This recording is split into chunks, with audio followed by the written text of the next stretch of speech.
The 10th word. Resurrection and the hereafter. Note. The reasons for my writing these treatises in the form of metaphors, comparisons and stories are to facilitate comprehension and to show how rational, appropriate, well-founded and coherent are the truths of Islam. The meaning of the stories is contained in the truths that conclude them. Each story is like an allusion pointing to its concluding truth. Therefore, they are not mere fictitious tales, but veritable truths. In the name of God, the compassionate, the merciful. Look, then, to the signs of God's mercy, how He restores life to the earth after its death. Verily He it is who quickens the dead, for He is powerful over all things. Quran, Surah 30. Ayat 50. Brother, if you wish for a discussion of resurrection and the hereafter in simple and common language, in a straightforward style, then listen to the following comparison, together with my own soul. Once two men were traveling through a land as beautiful as paradise. By that land, we intend the world. Looking around them, they saw that everyone had left open the door of his home and his shop and was not paying attention to guarding it. Money and property were readily accessible, without anyone to claim them. One of the two travelers grasped hold of all that he fancied, stealing it and usurping it. Following his inclinations, he committed every kind of injustice and abomination. None of the people of that land moved to stop him. But his friend said to him, "What are you doing? You will be punished, and I will be dragged into misfortune along with you. All this property belongs to the state. The people of this land, including even the children, are all soldiers or government servants.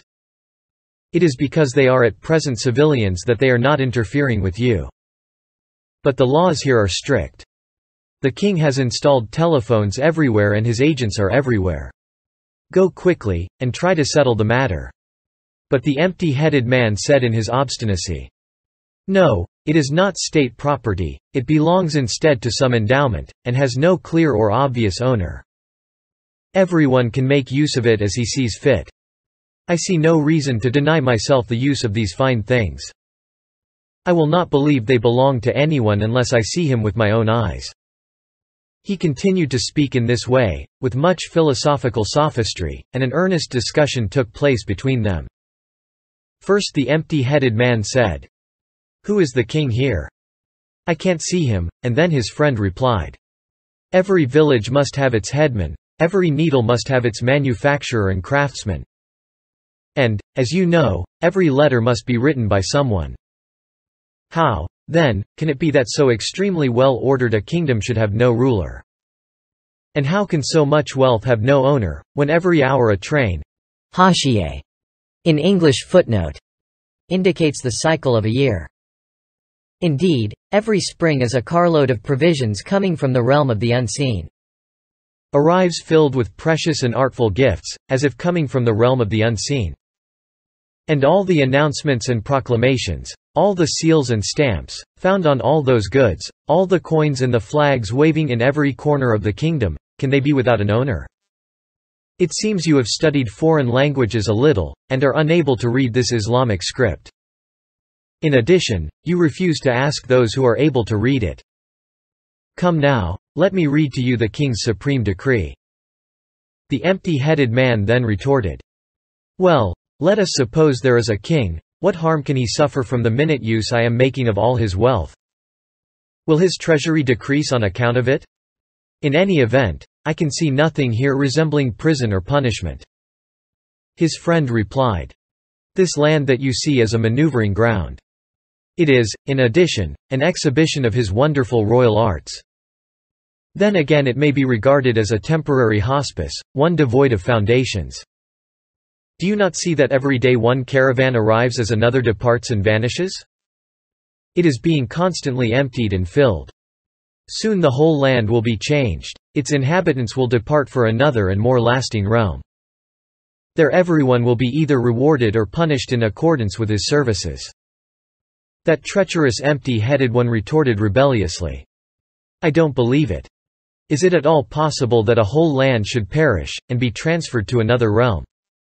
His faithful friend then replied, "Since you are so obstinate and rebellious, come, let me demonstrate to you, with 12 out of the innumerable proofs available, that there is a supreme tribunal, a realm of reward and generosity and a realm of punishment and incarceration, and that just as this world is partially emptied every day, so too a day shall come when it will be totally emptied and destroyed.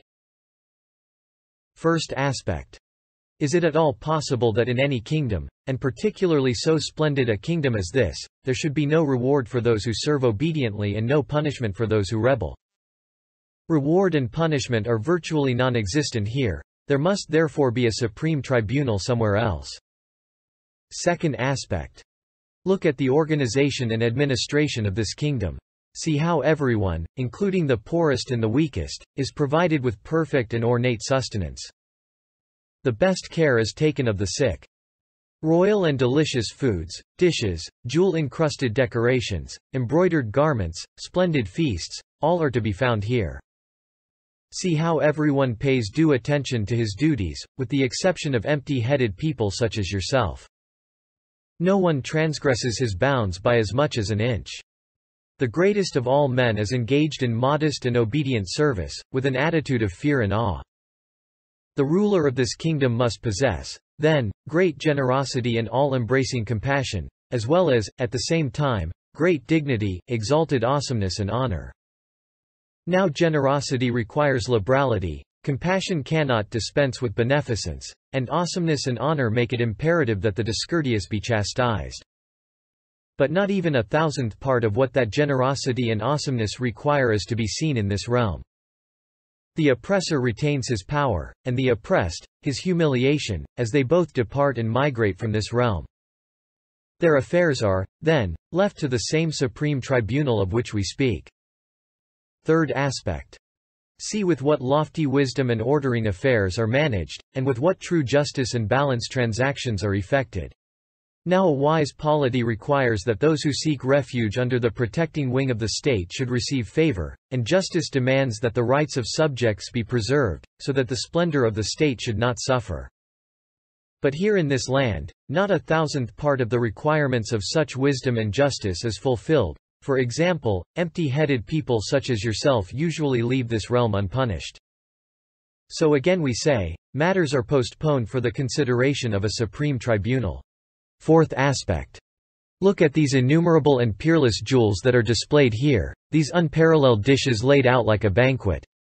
They demonstrate that the ruler of these lands is possessed of infinite generosity and an inexhaustible treasury. Now such generosity and such a treasury deserve and require a bounteous display that should be eternal and include all possible objects of desire. They further require that all who come as guests to partake of that display should be there eternally and not suffer the pain of death and separation. For just as the cessation of pain is pleasurable, so too is the cessation of pleasure painful. Look at these displays and the announcements concerning them. And listen to these heralds proclaiming the fine and delicate arts of a miracle-working monarch, and demonstrating his perfections. They are declaring his peerless and invisible beauty, and speaking of the subtle manifestations of his hidden beauteousness. He must be possessed, then, of a great and astounding invisible beauty and perfection. This flawless hidden perfection requires one who will appreciate and admire it, who will gaze on it exclaiming, Mashallah, thus displaying it and making it known. As for concealed and peerless beauty, it too requires to see and be seen, or rather to behold itself in two ways. The first consists of contemplating itself in different mirrors, and the second of contemplating itself by means of the contemplation of enraptured spectators and astounded admirers. Hidden beauty wishes, then, to see and be seen, to contemplate itself eternally and be contemplated without cease. It desires also permanent existence for those who gaze upon it in awe and rapture. For eternal beauty can never be content with a transient admirer. Moreover, an admirer destined to perish without hope of return will find his love turning to enmity whenever he imagines his death, and his admiration and respect will yield to contempt. It is in man's nature to hate the unknown and the unaccustomed. Now everyone leaves the hospice of this realm very quickly and vanishes, having seen only a light or a shadow of the perfection and beauty for no more than a moment, without in any way being satiated. Hence, it is necessary that he should go towards an eternal realm where he will contemplate the divine beauty and perfection. Fifth aspect. See, it is evident from all these matters that peerless being is possessed of most great mercy.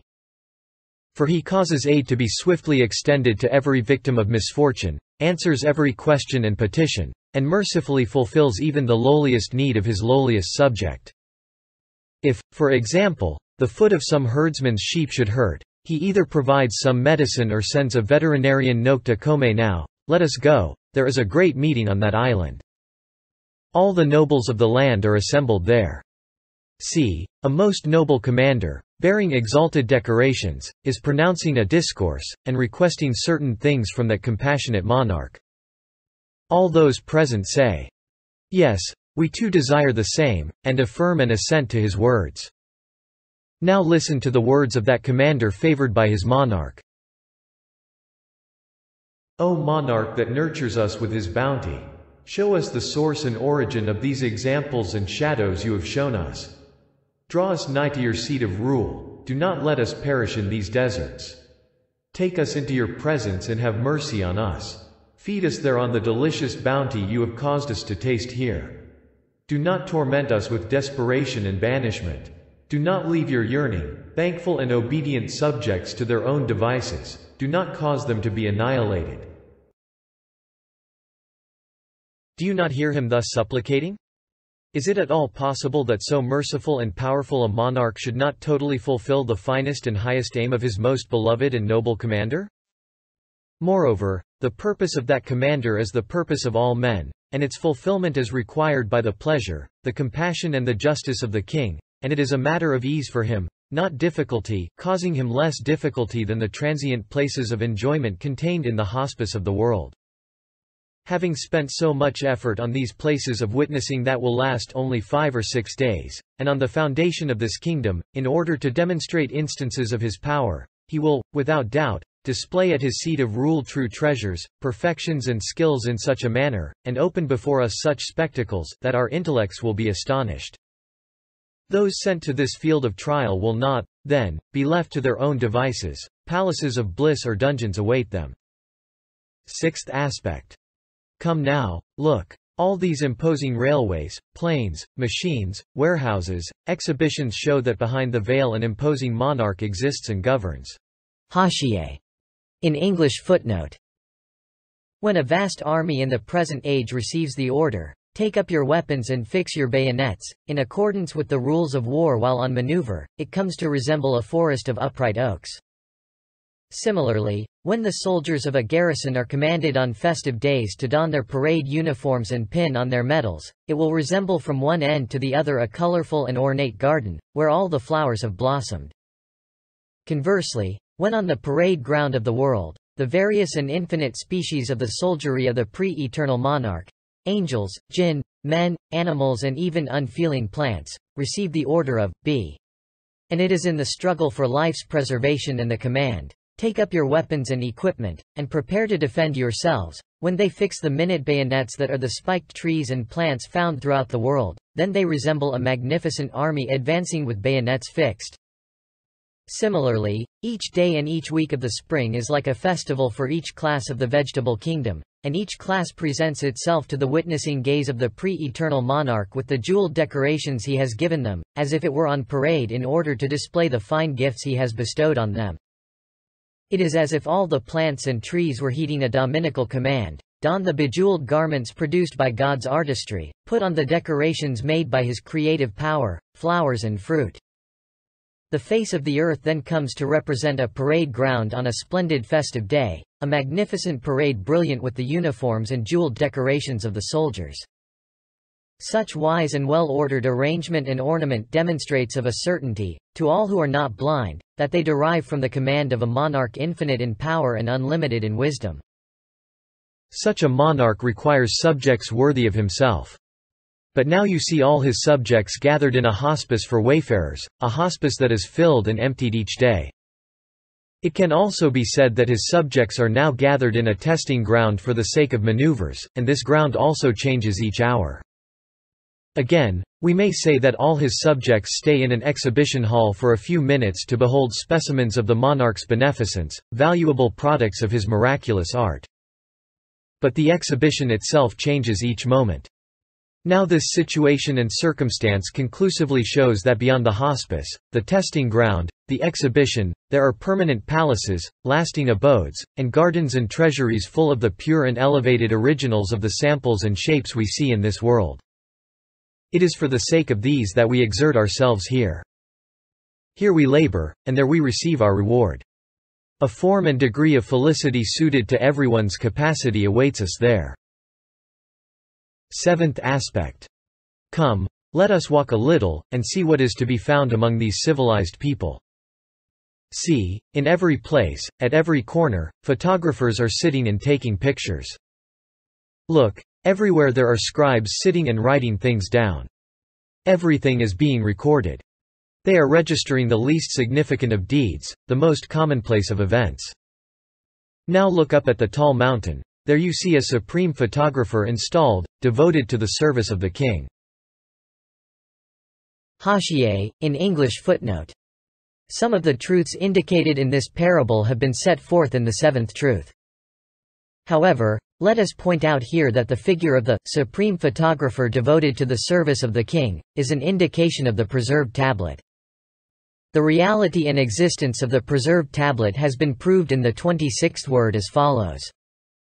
A little portfolio suggests the existence of a great ledger, a little document points to the existence of a great register, and little drops point to the existence of a great water tank. So too the retentive faculties of men, the fruits of trees, the seeds and kernels of fruit, being each like a little portfolio, a preserved tablet in miniature or a drop proceeding from the pen that inscribes the great preserved tablet, they indicate and prove the existence of a supreme retentive faculty, a great register, an exalted preserved tablet. Indeed, they demonstrate this visibly to the perceptive intellect. He is taking pictures of all that happens in the area. The king must, then, have issued this order, record all the transactions made and deeds performed in the kingdom. In other words, that exalted personage is having all events registered and photographically recorded. The precise record he is keeping must without doubt be for the sake of one day calling his subjects to account. Now is it at all possible that an all-wise and all-preserving being, who does not neglect the most banal doings of the lowest of his subjects, should not record the most significant deeds of the greatest among his subjects, should not call them to account, should not reward and punish them? After all, it is those foremost among his subjects that perform deeds offensive to his glory, contrary to his pride and unacceptable to his compassion, and those deeds remain unpunished in this world. It must be, therefore, that their judgment is postponed to a supreme court. Eighth aspect. Come, let me read to you the decrees issued by that monarch. See, he repeatedly makes the following promises and dire threats. I will take you from your present abode and bring you to the seat of my rule. There I shall bestow happiness on the obedient and imprison the disobedient. Destroying that temporary abode, I shall found a different realm containing eternal palaces and dungeons. He can easily fulfill the promises that he makes, of such importance for his subjects. It is, moreover, incompatible with his pride and his power that he should break his promise. So look, O confused one. You assent to the claims of your mendacious imagination, your distraught intellect, your deceptive soul, but deny the words of a being who cannot be compelled in any fashion to break his promise, whose high stature does not admit any such faithlessness, and to whose truthfulness all visible deeds bear witness. Certainly you deserve a great punishment. You resemble a traveler who closes his eyes to the light of the sun and looks instead upon his own imagination. His fancy wishes to illuminate his awesomely dark path with the light of his brain, although it is no more than a glow-worm. Once that monarch makes a promise, he will by all means fulfill it. Its fulfillment is most easy for him, and moreover most necessary for us in all things, as well as for him too in his kingdom. There is therefore, a supreme court, and a lofty felicity. Ninth aspect. Come now. Look at the heads of these offices and groups. Haşiye. In English footnote. The meanings indicated in this aspect can be found in the eighth truth. For example, by heads of offices we mean the prophets and the saints. As for the telephone, it is a link in relation with God that goes forth from the heart and is the mirror of revelation and the receptacle of inspiration. The heart is like the earpiece of that telephone.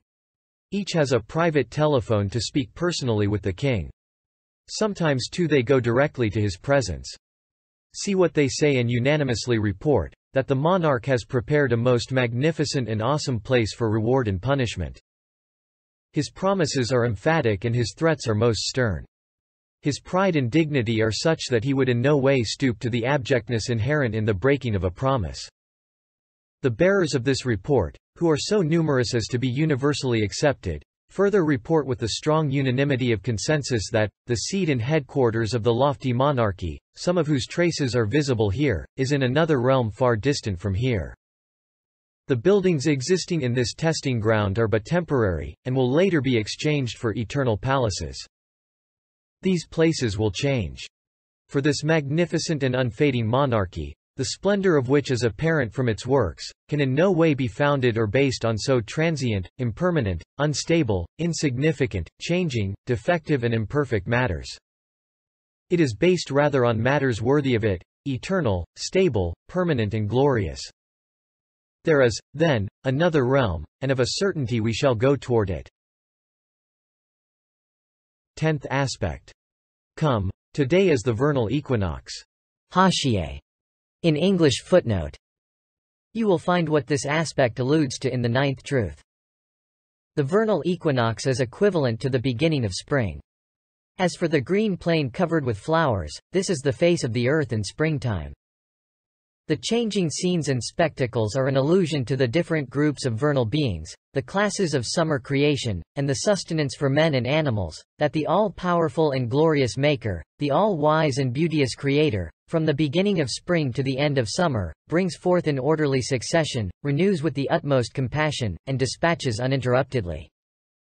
Certain changes will take place, and wondrous things will occur. On this fine spring day, let us go for a walk on the green plain adorned with beautiful flowers. See, other people are also coming toward it.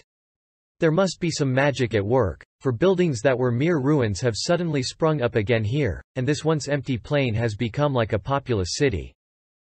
See, every hour it shows a different scene, just like a cinema screen, and takes on a different shape. But notice, too, that among these complex, swiftly changing and multifarious scenes perfect order exists, so that all things are put in their proper places. The imaginary scenes presented to us on the cinema screen cannot be as well ordered as this, and millions of skilled magicians would be incapable of this artistry. This monarch whom we cannot see must, then, have performed even greater miracles. O foolish one! You ask. How can this vast kingdom be destroyed and re-established somewhere else? You see that every hour numerous changes and revolutions occur, just like that transfer from one realm to another that your mind will not accept. From this gathering in and scattering forth it can be deduced that a certain purpose is concealed within these visible and swift joinings and separations, these compoundings and dissolvings. 10 years of effort would not be devoted to a joining together destined to last no longer than an hour. So these circumstances we witness cannot be ends in themselves. They are a kind of parable of something beyond themselves, an imitation of it. That exalted being brings them about in miraculous fashion, so that they take shape and then merge, and the result is preserved and recorded, in just the same way that every aspect of a maneuver on the battleground is written down and recorded. This implies that proceedings at some great concourse and meeting will be based on what happens here.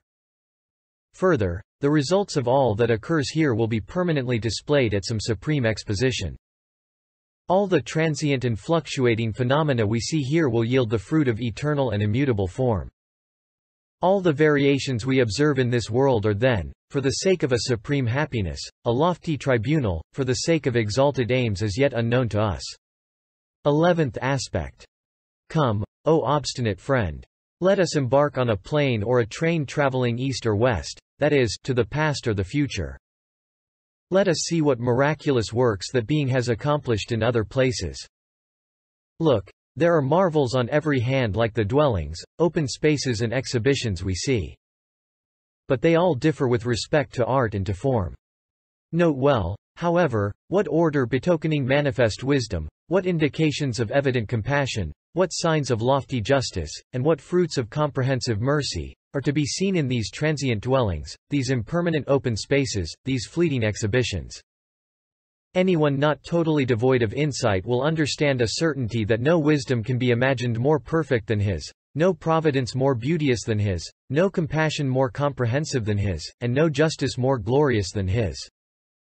If, for the sake of argument, as you imagine, no permanent abodes, lofty places, fixed stations, lasting residences, or resident and contented population existed in the sphere of his kingdom, and if the truths of his wisdom, compassion, mercy and justice had no realm in which to manifest themselves fully, for this impermanent kingdom is no place for their full manifestation, then we would be obliged to deny the wisdom we see, to deny the compassion we observe, to deny the mercy that is in front of our eyes, and to deny the justice the signs of which are evident. This would be as idiotic as denying the sun, the light of which we clearly see at midday. We would also have to regard the one from whom proceed all these wise measures we see, all these generous acts, all these merciful gifts, as a vile gambler or treacherous tyrant. God forbid. This would be to turn truth on its head. And turning a truth into its opposite is impossible, according to the unanimous testimony of all rational beings, excepting only the idiot sophists who deny everything. There is, then, a realm apart from the present one.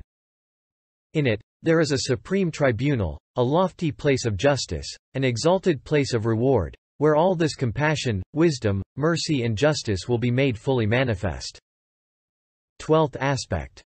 Come, let us return now. We will speak with the chiefs and officers of these various groups, and looking at their equipment will inquire whether that equipment has been given them only for the sake of subsisting for a brief period in that realm, or whether it has been given for the sake of obtaining a long life of bliss in another realm. Let us see. We cannot look at everyone and his equipment. But by way of example, let us look at the identity card and register of this officer. On his card, his rank, salary, duty, supplies and instructions are recorded. See, this rank has not been awarded him for just a few days, it may be given for a prolonged period. It says on his card, "You will receive so much salary on such and such a day from the treasury." But the date in question will not arrive for a long time to come, after this realm has been vacated. Similarly, the duty mentioned on his card has not been given for this temporary realm, but rather for the sake of earning a permanent felicity in the proximity of the king. Then, too, the supplies awarded him cannot be merely for the sake of subsisting in this hospice of a few days' duration, they can only be for the sake of a long and happy life. The instructions make it quite clear that he is destined for a different place, that he is working for another realm. Now look at these registers.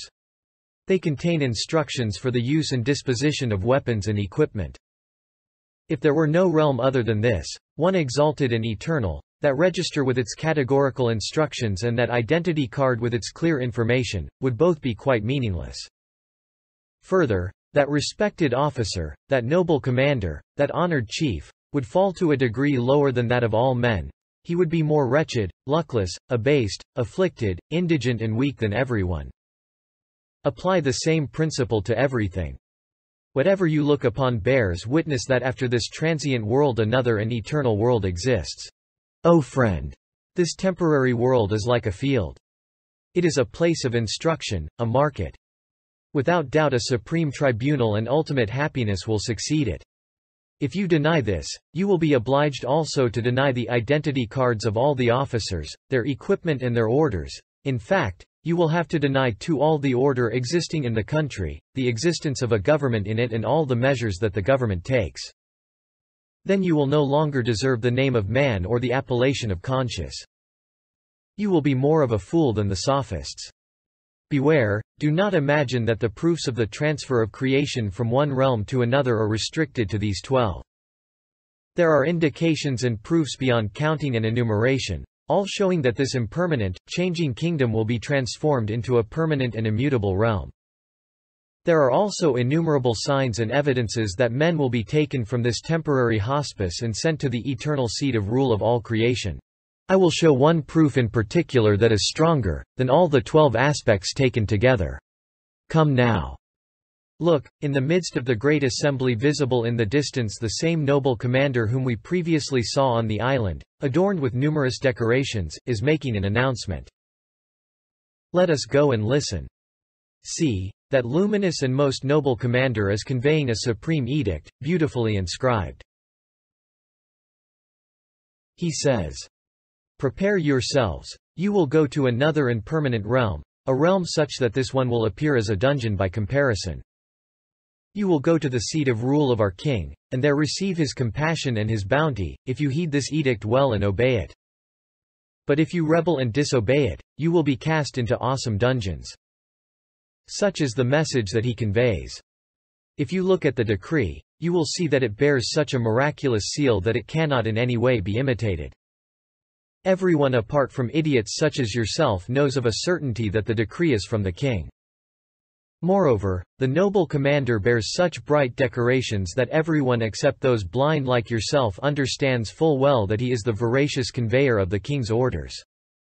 Is it at all possible that the teaching of transfer from one realm to another, challengingly conveyed by that noble commander in the supreme edict he has received, should at all be open to objection? No, it is not possible, unless we deny all that we have seen. Now, O friend, it is your turn to speak. Say what you have to say. What should I say? What can be said to contradict all of this? Who can speak against the sun at midday? I say only, praise be to God. 100,000 thanks that I have been saved from the dominance of fancy and vain imagination, and delivered from an eternal dungeon and prison. I have come to believe that there is an abode of felicity in the proximity of the monarch, separate from this confused and impermanent hospice. Our comparison indicating the truth of resurrection and the hereafter is now complete. Now with God's grace, we will pass on to the most exalted truth. We shall set forth 12 interrelated truths, corresponding to the 12 aspects discussed above, as well as an introduction.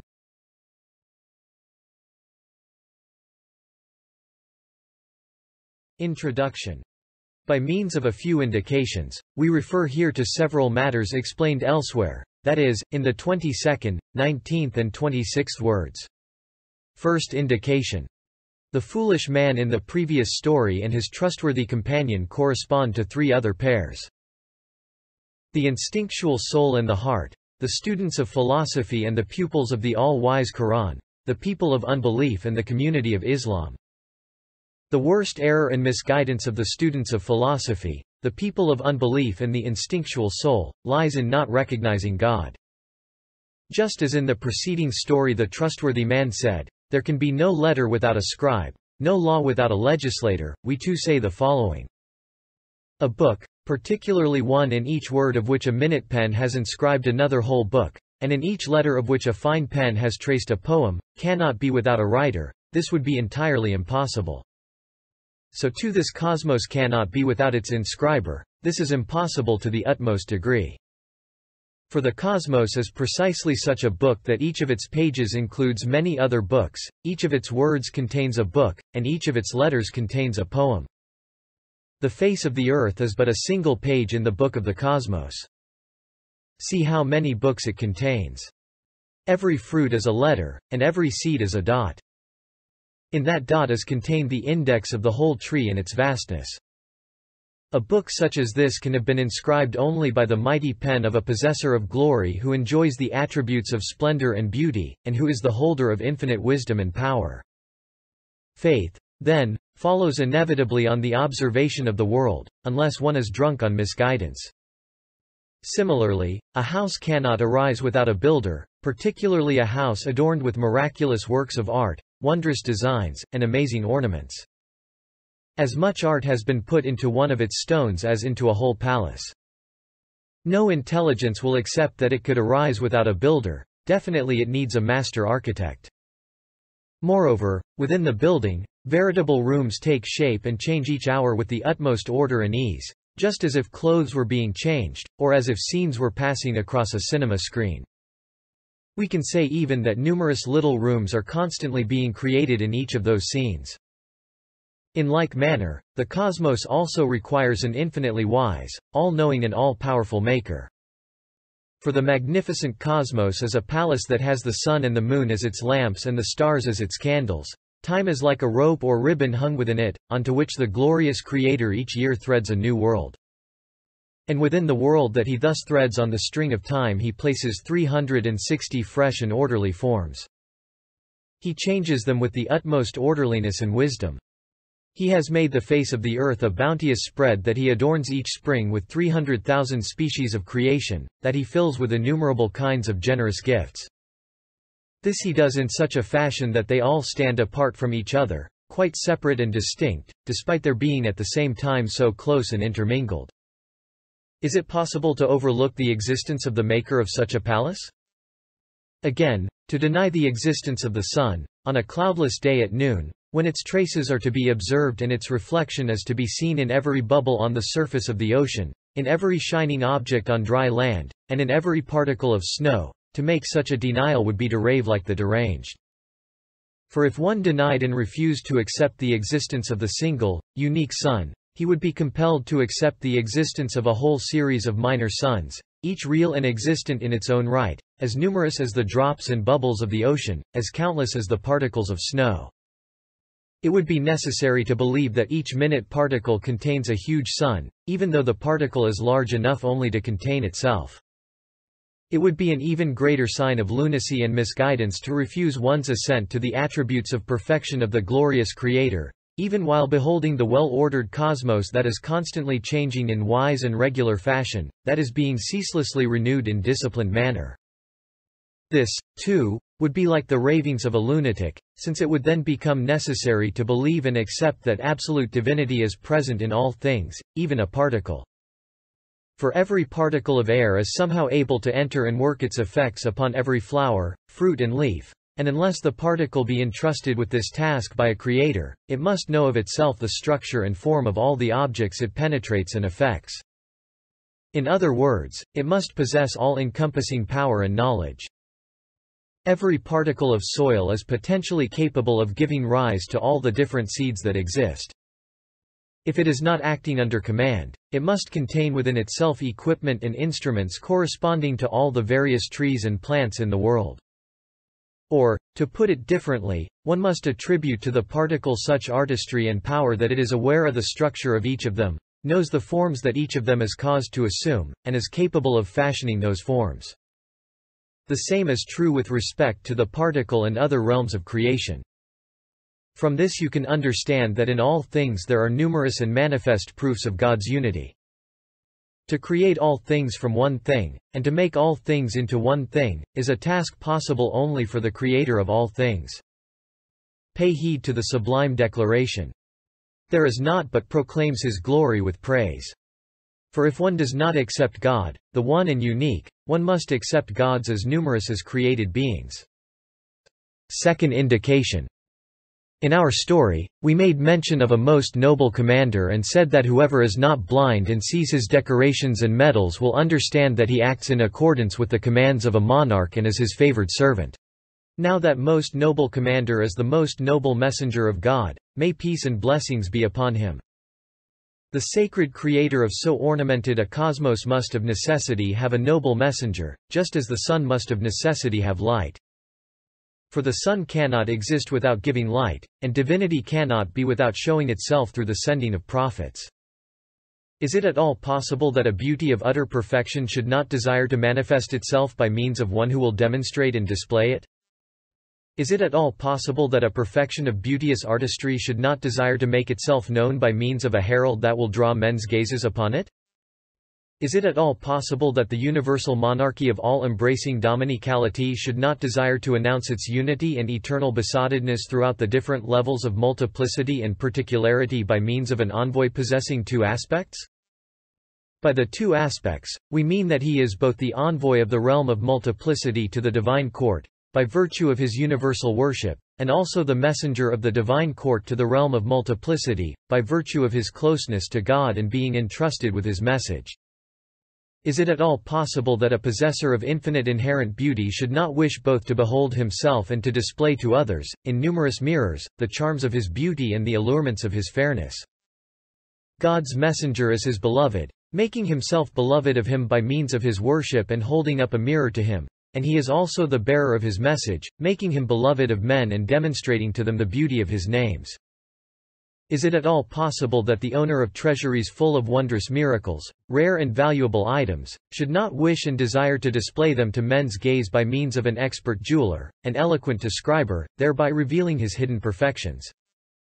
Is it at all possible that the one who manifests the perfection of all his names in the cosmos by means of artful adornment for men to look upon, so that the cosmos comes to resemble a palace decorated with all kinds of wondrous and subtle art, should not also designate a teacher and a guide to the wonders of his creation?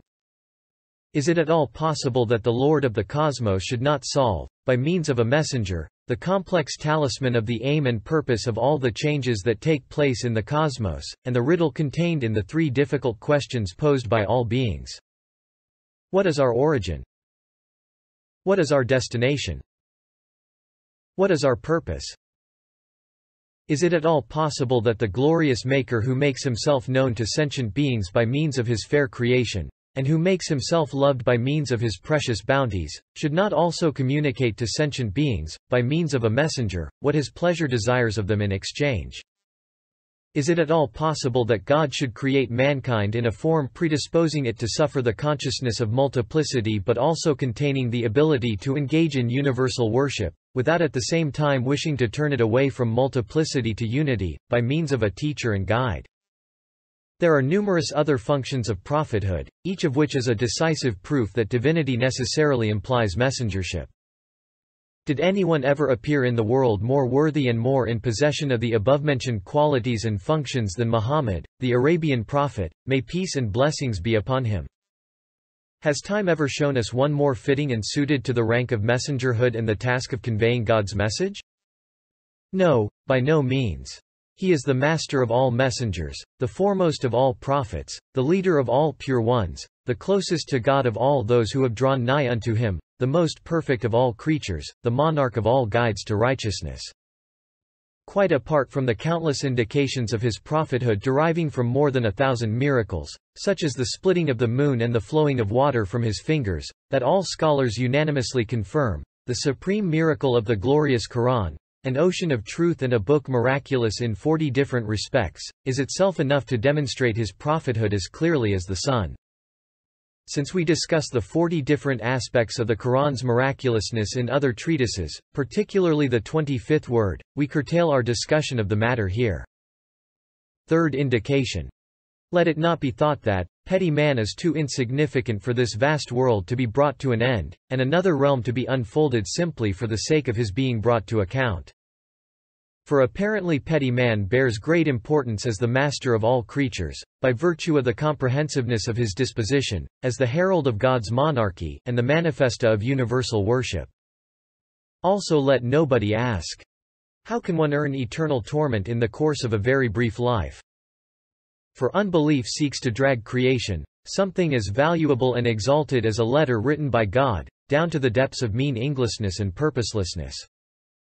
It is an insult to all being, since it denies and rejects the manifestations and impresses of God's sacred names that are visible in all being, and it seeks to negate all the infinite proofs that demonstrate the veracity and truthfulness of God Almighty. Hence, unbelief is a crime of infinite proportions, deserving of infinite punishment. Fourth indication. In the story, we saw by means of 12 aspects that a king who had one realm resembling a transient hospice must of a necessity have another realm, one eternal and permanent, manifesting his splendor and the sublimity of his power. In the same way, it is not at all possible that the eternal creator of the transient world should not create also an eternal realm. It is not possible that the everlasting maker of this fine but unstable cosmos should not create another cosmos, permanent and lasting. It is not possible that the wise, powerful and merciful creator of this world, which is like an exhibition, or a testing ground, or a field, should not create also a hereafter in which the purposes of this world shall be made manifest. Entry is to be had to this truth by means of 12 gates, and the 12 gates are to be unlocked by means of 12 other truths. We will begin with the shortest and simplest of them. First truth.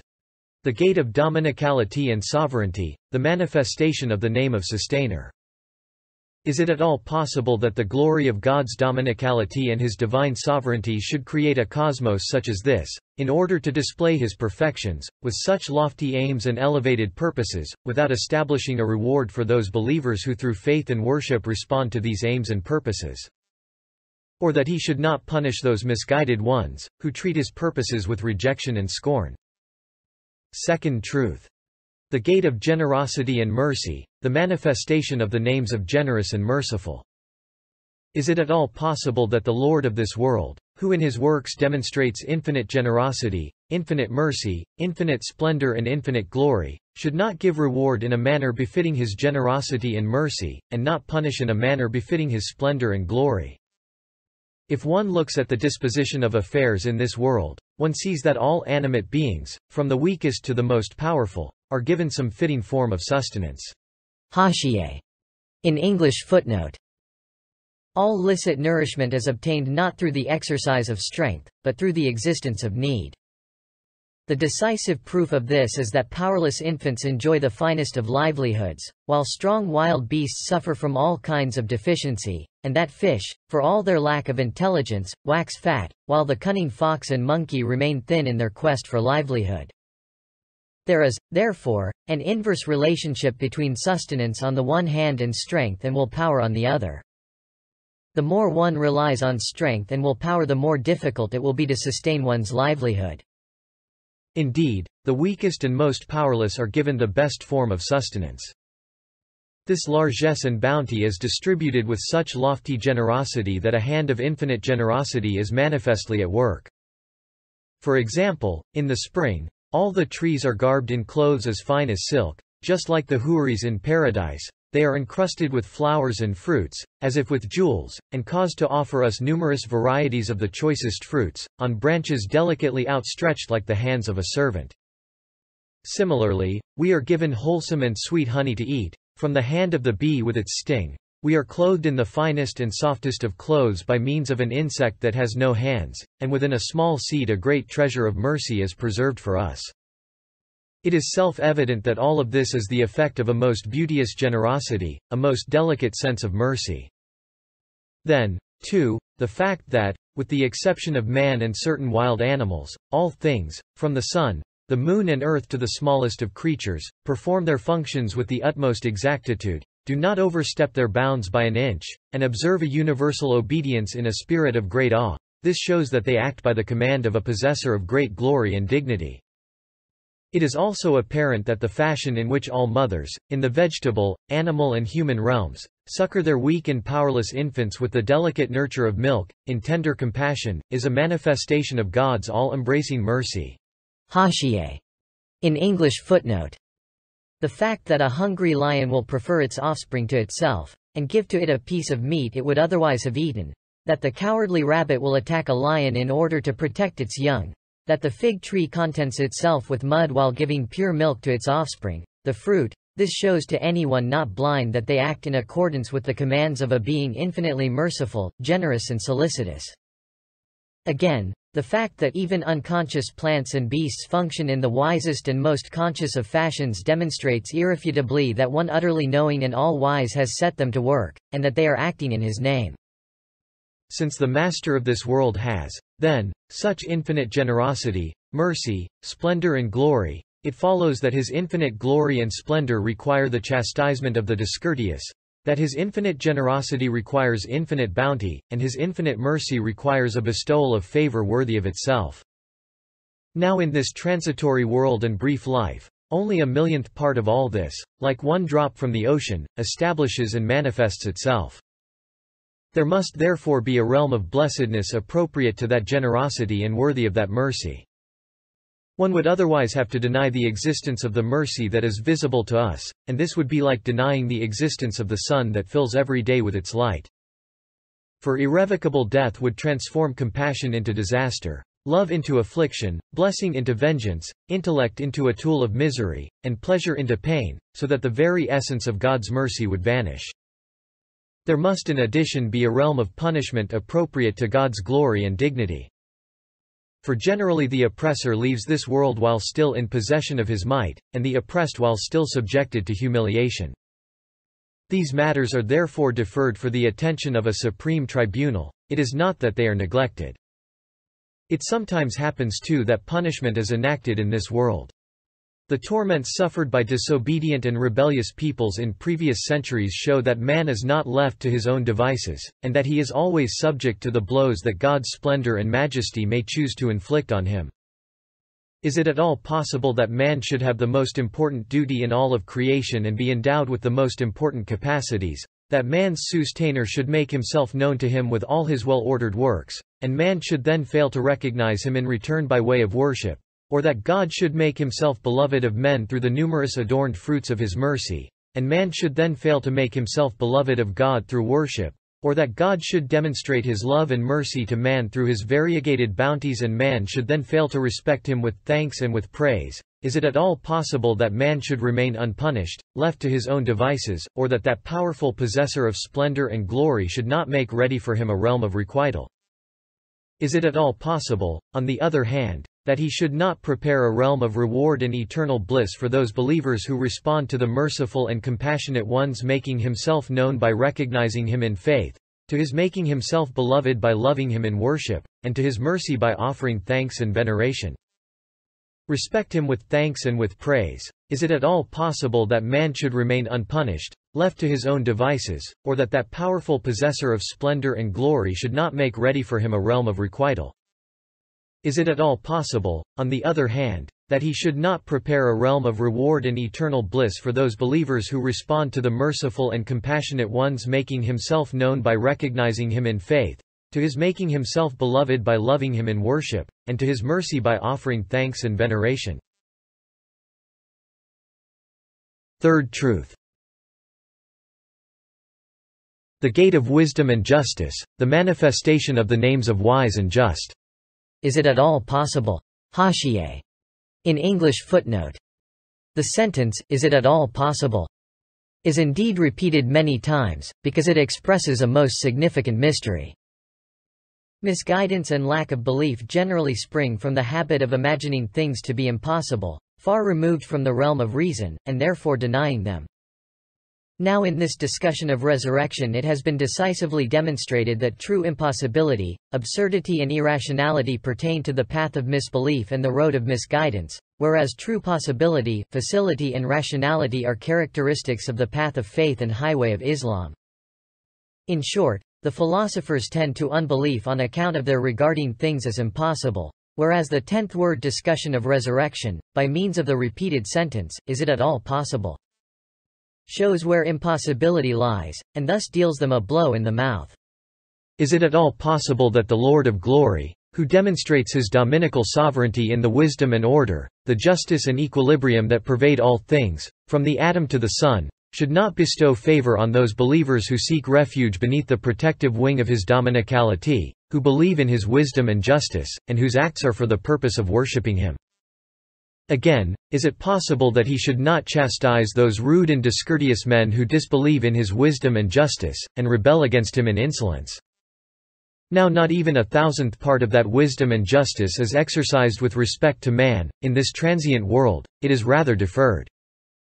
Most of the people of misguidance leave this world unpunished, and most of the people of guidance leave it unrewarded. All things are, then, postponed for a supreme tribunal, and ultimate bliss.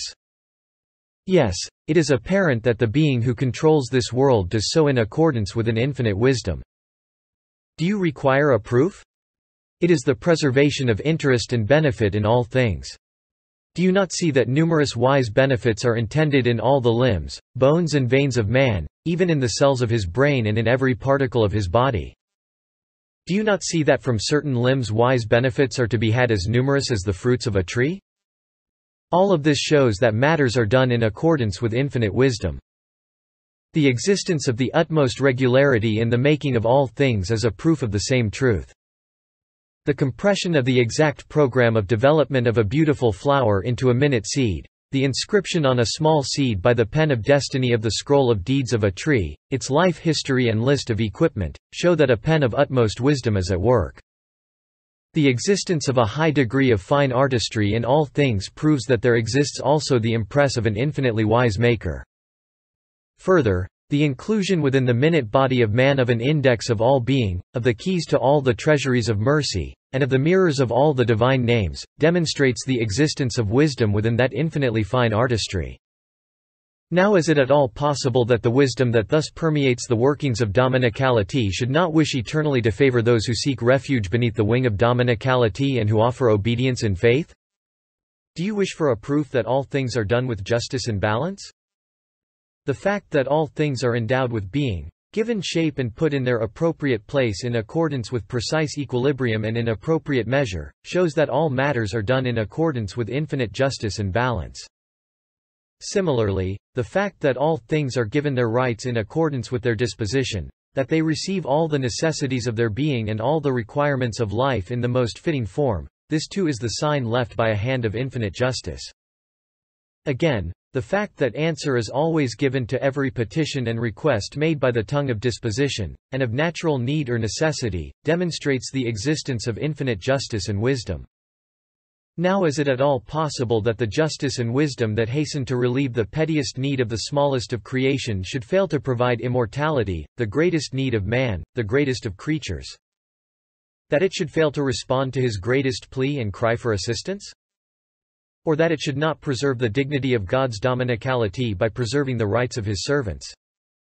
Man, whose life is so brief, cannot experience the true essence of justice in this transient world. It is for this reason that matters are postponed for a supreme tribunal. For true justice requires that man, this apparently petty creature, should be rewarded and punished, not in accordance with his pettiness, but in accordance with the magnitude of his crime, the importance of his nature and the greatness of his function. Since this passing and transient world is far from manifesting such wisdom and justice for man, who is created for eternity, of necessity there will be an eternal hell and everlasting paradise of that just and awesome possessor of beauty, that wise and beauteous possessor of awe. Fourth truth. The gate of generosity and beauty, the manifestation of the names of generous and beautiful. Is it at all possible that infinite generosity and liberality, inexhaustible riches, unending treasures, peerless and eternal beauty, flawless and everlasting perfection, should not require the existence of grateful supplicants, yearning spectators and astounded onlookers, all destined to stay in eternity in an abode of bliss, a place of repose? Yes, adorning the face of the world with all these objects of beauty, creating the moon and the sun as its lamps, filling the surface of the earth with the finest varieties of sustenance and thus making it a banquet of bounty, making fruit trees into so many dishes, and renewing them several times each season, all this shows the existence of infinite generosity and liberality. Such unending liberality and generosity, such inexhaustible treasures of mercy, require the existence of an abode of repose, a place of bliss, that shall be everlasting and contain all desirable objects within it. They also require that those who enjoy such bliss should remain in that abode of repose eternally, without suffering the pain of cessation and separation. For just as the cessation of pain is a form of pleasure, so too the cessation of pleasure is a form of pain, one that such infinite generosity is unwilling to countenance. It requires, then, the existence both of an eternal paradise and of supplicants to abide in it eternally. Infinite generosity and liberality desire to bestow infinite bounty and infinite kindness. The bestowal of infinite bounty and infinite kindness require in turn infinite gratitude. This necessitates the perpetual existence of those who receive all the kindness so that they can demonstrate their thanks and gratitude for that perpetual bestowal and constant bounty. A petty enjoyment, made bitter by cessation, and lasting for only a brief time, is not compatible with the requirements of generosity and liberality. Look too at the different regions of the world, each like an exhibition where God's crafts are displayed. Pay attention to the dominical proclamations in the hands of all the plants and animals on the face of the earth. Harshier. In English footnote. The existence of a brightly designed and brilliantly adorned flower, a most artfully conceived and bejeweled fruit on a twig as thin as a wire, affixed to a dry, bone-like tree, this is without doubt a proclamation to all animate beings of the fine arts produced by a most skilled, wise and miraculous maker. This holds true not only of the vegetable kingdom, but also of the animal realm. And listen to the prophets and the saints, the heralds of the beauties of dominical ity. They unanimously display the flawless perfections of the glorious Maker by demonstrating his miraculous arts, and thus invite the gazes of men. The Maker of this world has, then, most important, astounding and secret perfections. It is these he wishes to display by means of his miraculous arts. For secret, flawless perfection wishes to be manifested to those who will appreciate, admire and wonderingly gaze at it. Eternal perfection requires eternal manifestation. Such eternal manifestation in turn requires the perpetual existence of those who are to appreciate and admire it. The value of perfection will always sink in the view of its admirer if he is devoid of perpetual existence. Hashiye. In English footnote. There is a proverbial occurrence pertaining to this point. A celebrated beauty once expelled from her presence a common man, who had become infatuated with her. In order to console himself, he said, "How ugly she is," thus denying her beauty. Once a bear stood beneath a vine trellis, and wished to eat the grapes. But he was unable to reach out for the grapes, or to climb up the trellis. So he said to himself, by way of consolation, "The grapes must be sour," and growling went on his way. Again, the beauteous, artistic, brilliant and adorned creatures that cover the face of the globe, bear witness to the fairness of a peerless, transcendent beauty, and indicate the subtle charms of an unparalleled, hidden pulchritude, just as sunlight bears witness to the sun. Hashiye.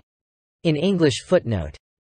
Although all beings that act as mirrors for God's beauty constantly vanish and disappear, those that succeed them display and manifest in their forms and features the same beauty and fairness. This shows that the beauty in question does not belong to them. The visible instances of beauty are rather the signs and indications of a transcendent and sacred beauty.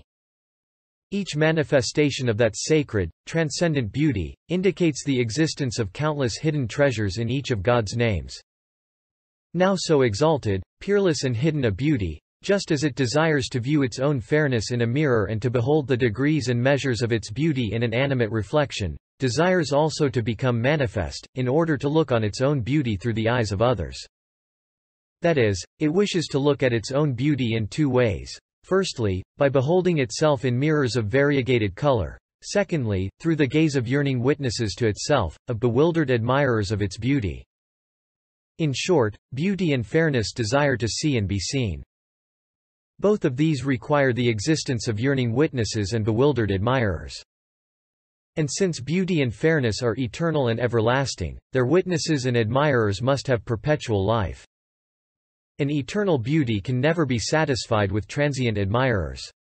An admirer condemned to irreversible separation will find his love turning to enmity once he conceives of separation.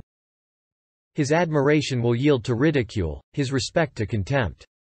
For just as obstinate man is an enemy to what is unknown to him, so too he is opposed to all that lies beyond his reach, and love that is not infinite will respond to a beauty that deserves unending admiration with implicit enmity, hatred and rejection. From this we understand the profound reason for the unbeliever's enmity to God. So endless generosity and liberality, peerless fairness and beauty, flawless perfection, all these require the existence of eternally grateful and longing supplicants and admirers. But we see in this hospice of the world that everyone quickly leaves and vanishes, having had only a taste of that generosity, enough to whet his appetite but not to satiate him, and having seen only a dim light coming from the perfection, or rather a faint shadow of its light, without in any way being fully satisfied. It follows, then, that men are going toward a place of eternal joy where all will be bestowed on them in full measure. In short, just as this world, with all its creatures, decisively demonstrates the existence of the glorious Maker, so too do his sacred attributes and names indicate, show and logically require, the existence of the hereafter. Sixth principle. You will also understand that man has not been left to graze at will, with a halter loosely tied around his neck. On the contrary, the forms of all his deeds are recorded and registered, and the results of all his acts are preserved for the day when he shall be called to account. Seventh principle. You will understand, further, that the destruction visited upon the beautiful creatures of summer and spring in the autumn is not for the sake of annihilation. Instead, it is a form of dismissal after the completion of service. Hashiye. In English footnote. Yes, it is fitting that the fruits, flowers and leaves on the tips and branches of a tree, proceeding from the treasuries of sustenance provided by divine mercy, should depart when they become old and their duties are at an end. Otherwise the gate will remain closed to those that come after them, and a barrier will be erected against the expansion of God's mercy and the services to be performed by their brethren, in other words, other members of the species. Moreover, with the passing of youth, they will become wretched and distraught. Spring is like a fruit-bearing tree that in turn is an indication of the plane of resurrection. Similarly, the world of humanity in every age is like a tree inviting contemplation, and the world as a whole is like an amazing tree the fruits of which are dispatched to the market of the hereafter.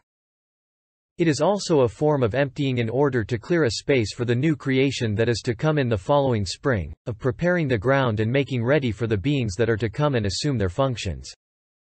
Finally, it is a form of divine warning to conscious beings to awake from the neglect that causes them to forget their duties, from the drunken torpor that causes them to forget their obligation of offering thanks. Eighth principle. You will understand this, too, that the eternal maker of this transient world has another, everlasting world. It is to this that he urges and impels his servants. Ninth principle. You will understand, also, that so compassionate a being will bestow upon his choice servants in that world such gifts as no eye has ever seen, no ear has ever heard, nor has their image crossed the heart of any man. In this we believe. Seventh truth. The gate of protection and preservation, the manifestation of the names of preserver and guardian. Is it at all possible that God's attribute of preserver, which protects all things with the utmost order and balance, things in the heavens and on the earth, on dry land and in the ocean, dry and wet, large and small, commonplace and exalted, and as it were, sifts their results by way of accounting, is it at all possible that this attribute should permit the deeds and acts of man who has been given the lofty disposition of humanity, the rank of the supreme vicegerency, and the duty of bearing the supreme trust, not to be recorded, not to be passed through the sieve of accounting, not to be weighed in the balance of justice, not to be punished or rewarded fittingly, even though his acts and deeds closely pertain to God's universal dominicality? No, it is not in any way possible. Yes, the being that administers this cosmos preserves all things in order and balance. Order and balance are the manifestation of knowledge and wisdom, of will and power. For we see that the substance of every created object is fashioned in well-ordered and symmetrical fashion. Not only is each of the forms it changes throughout its life well-ordered, but the totality of these forms is also marked by the same orderliness. We see, too, that the glorious preserver preserves many forms of all things the life of which comes to an end when they have performed their function and which depart from the manifest world, in the memories of men, that are like a kind of preserved tablet. Harshiye. In English footnote. See, the footnote to the seventh aspect above. Or in a form of archetypal mirror. He also writes and inscribes a brief history of their life in a seed, that is like the result and outcome of the whole. Thus he causes all things to be preserved in mirrors pertaining to both the outer and inner worlds. The memory of man, the fruit of the tree, the kernel of the fruit, the seed of the flower, all of these demonstrate the universality and comprehensiveness of the law of preservation. Do you not see that all the flowers and fruits of the vast spring, the records of their deeds in appropriate form, the laws of their formation, and the images of their forms, are all inscribed into the finite space of a minute seed and are there preserved? The following spring, their record of deeds is set forth, in a form of accounting appropriate to them, and another vast world of spring is brought forth, with the utmost order and wisdom. This demonstrates with what powerful comprehensiveness God's attribute of preserver exercises itself. Considering that the results of such transient, commonplace, impermanent and insignificant things are preserved, is it at all possible that men's deeds, that yield important fruit in the world of the unseen, the world of the hereafter, and the world of spirits, from the point of view of universal dominicality, is it at all possible that they should not be guarded and preserved, should not be recorded as a matter of importance? No, by no means. Yes, from this manifestation of God's attribute of preserver it can be deduced that the Master of all creation devotes great care to the orderliness of all things that come to pass in his realm. He pays great attention to the function of sovereignty, and lavishes extreme care on the dominicality of kingship. Thus he records, or causes to be recorded, the pettiest of happenings, the smallest of services, and preserves in numerous things the form of everything that happens in his realm. This attribute of preserver indicates that an important register of deeds will be subjected to a precise examination and weighing. The records of men's deeds will stand revealed. Now at all possible that man should be ennobled with the vicegerency and the trust, that, as a witness to the universality of dominicality, he should proclaim God's unity in the realm of multiplicity, and thus act as a controller and witness by having some share in the glorification of God and worship of most beings. Is it at all possible that he should do all of this and go to his grave and sleep peacefully without ever being awakened? Without ever being asked concerning his deeds, small and great? That he should not go to the plane of resurrection and be tried at the supreme tribunal? No, by no means.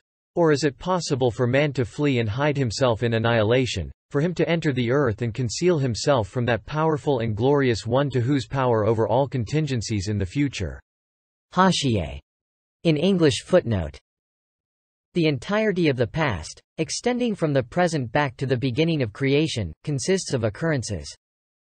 Every day, year and century that came into being is like a line, a page, a book, written by the pen of destiny. The hand of God's power has inscribed his miraculous signs there with the utmost wisdom and order. Similarly, time from the present until resurrection, paradise and eternity, consists entirely of contingencies. The past consists of occurrences, the future of contingencies.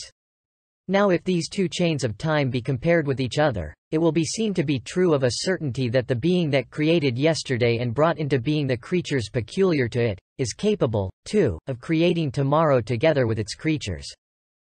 Again, there is no doubt that the beings and wonders of past time, that wondrous display, are the miraculous works of a powerful and glorious one. They bear decisive witness that that powerful one is capable of creating all of the future and its contingencies, and manifesting all of its wonders. The one who creates an apple must of a certainty be able to create all the apples in the world and to bring the vast spring into being. Conversely, the one who cannot create a spring cannot create a single apple either, for the apple is made at the same workbench. But the one who makes an apple can make the spring. Each apple is an example in miniature of a tree, even of a garden or a cosmos. The apple seed that carries within itself the life story of the huge tree is, from the point of view of artistry, such a miracle that the one who creates it thus is incapable of nothing. So too, the one that creates today is able also to create the day of resurrection, and it is only the one capable of creating the spring that is able, too, to create resurrection. The one who affixes all the worlds of past time to the ribbon of time and displays them there in utmost wisdom and order, is without doubt capable of attaching other beings to the ribbon of the future and displaying them there. In several of the words, particularly the 22nd word, we proved with utter certainty that the one who cannot create everything cannot create anything, and the one who can fashion one thing, can fashion everything. Also, if the creation of everything is entrusted to a single being, the creation of all things becomes as easy as the creation of a single thing, thus facility arises. If, on the contrary, it is entrusted to numerous causes, and ascribed to multiplicity, the creation of a single thing becomes as difficult as the creation of everything, and such difficulty arises as borders on impossibility. The occurrences of past time, each a miracle of his power, bear witness, and who visibly creates winter and spring, that, taken together, resemble resurrection. Since man is not called to account and judged in fitting fashion while in this world, it follows that he must proceed to a supreme tribunal and a final felicity. Eighth truth. The gate of promise and threat, the manifestation of the names of beautiful and glorious. Is it at all possible that the maker of this world, the possessor of absolute knowledge and absolute power, should not fulfill the oft-repeated promise and threat that has been proclaimed unanimously by all the prophets and been witnessed in unison by all the veracious and the saints, and thus display weakness and ignorance? God forbid. All that is implied by his promise and threat is not at all difficult for his power to fulfill, it is extremely simple and easy. It is as easy for him as bringing back next spring the countless beings of last spring, in part identically. Harshiye. In English footnote. Like trees and the roots of grasses. In part in simile. Hashiye. In English footnote. Like leaves and fruits. It is our need, the need of everything, his own need and the need of his dominical sovereignty, that he should fulfill his promise. For him to break his promise would be contrary to the dignity of his power, and it would contradict the comprehensiveness of his knowledge. For the breaking of a promise can arise only from ignorance or impotence. O denier! Do you know how foolish a crime you are committing with your unbelief and denial? Paying heed to your own lying fancy, your delirious intellect, your deceptive soul, you reject as a liar one who in no way can be compelled to the breaking of his promise, whose glory and stature can in no way admit the breaking of his word, and whose truthfulness and veracity are attested by all visible matters and objects. Despite your infinite pettiness, you are committing a crime of infinitely great proportions. Without doubt you deserve great and eternal punishment. According to certain narrations, the fact that the teeth of some of the people of hell will be as big as a mountain will serve as an indication of the magnitude of their crime. O denier, you are like a traveler who closes his eyes to the sunlight and looks instead at the fantasy in his own mind. His imagination wishes to illumine the awesome path in front of him with the light proceeding from his mind's lamp that in reality is no stronger than a glow-worm. Whatever has been promised by God Almighty, whose veracious words are these beings we see and whose truthful, eloquent signs are the processes of nature, he will of a surety fulfill. He will establish a supreme tribunal, and bestow an ultimate bliss. Ninth truth. The gate of God's bestowal of life and death, the manifestation of the names of eternally living and self-subsistent, and giver of life and giver of death. Is it at all possible that the one who gives life to this vast dead and dry earth, who in so doing demonstrates his power by deploying more than 300,000 different forms of creation, each of them as remarkable as man, who further demonstrates in this deployment his all-embracing knowledge by the infinite distinctions and differentiations he makes in the complex intermingling of all of those forms, who directs the gaze of all his slaves to everlasting bliss by promising them resurrection in all of his heavenly decrees, who demonstrates the splendor of his dominicality by causing all of his creation to collaborate with one another, to revolve within the circle of his command and his will, to aid one another and be submitted to him, who shows the importance he has given to man by creating him as the most comprehensive, the most precious and delicate, the most valued and valuable fruit on the tree of creation by addressing him without intermediary and subjugating all things to him. Is it at all possible that so compassionate and powerful a one, so wise and all-knowing a one, should not bring about resurrection, should not gather his creatures together or be unable to do so, should not restore man to life, or be unable to do so, should not be able to inaugurate his supreme court, should not be able to create heaven and hell? Nay, indeed, by no means is any of this possible. Indeed, the Almighty Disposer of this world's affairs creates in every century, every year and every day, on the narrow and transient face of the globe, numerous signs, examples and indications of the supreme gathering and the plane of resurrection. Thus in the gathering that takes place every spring we see that in the course of 5 or 6 days more than 300,000 different kinds of animal and plant are first gathered together and then dispersed. The roots of all the trees and plants, as well as some animals, are revived and restored exactly as they were. The other animals are recreated in a form so similar as to be almost identical. The seeds which appear, in their outward form, to be so close to each other, nonetheless, in the course of 6 days or 6 weeks, become distinct and differentiated from each other, and then with extreme speed, ease and facility, are brought to life in the utmost order and equilibrium. Is it at all possible that for the one who does all of this anything should be difficult, that he should be unable to create the heavens and the earth in 6 days, that he should be unable to resurrect men with a single blast? No, by no means is it possible. Let us suppose there were to be some gifted writer who could write out in a single hour the confused and obliterated letters of 300,000 books on a single sheet without any error, omission or defect, complete and in the best form. If someone were then to say to you that that writer could write out again from memory a book written by him that had fallen into the water and become obliterated, would you then say that he is unable, and would you not believe in his ability? Or think of some talented king who, in order to demonstrate his power or for the sake of providing a warning example, removes whole mountains with a single command, turns his realm upside down, and transforms the sea into dry land.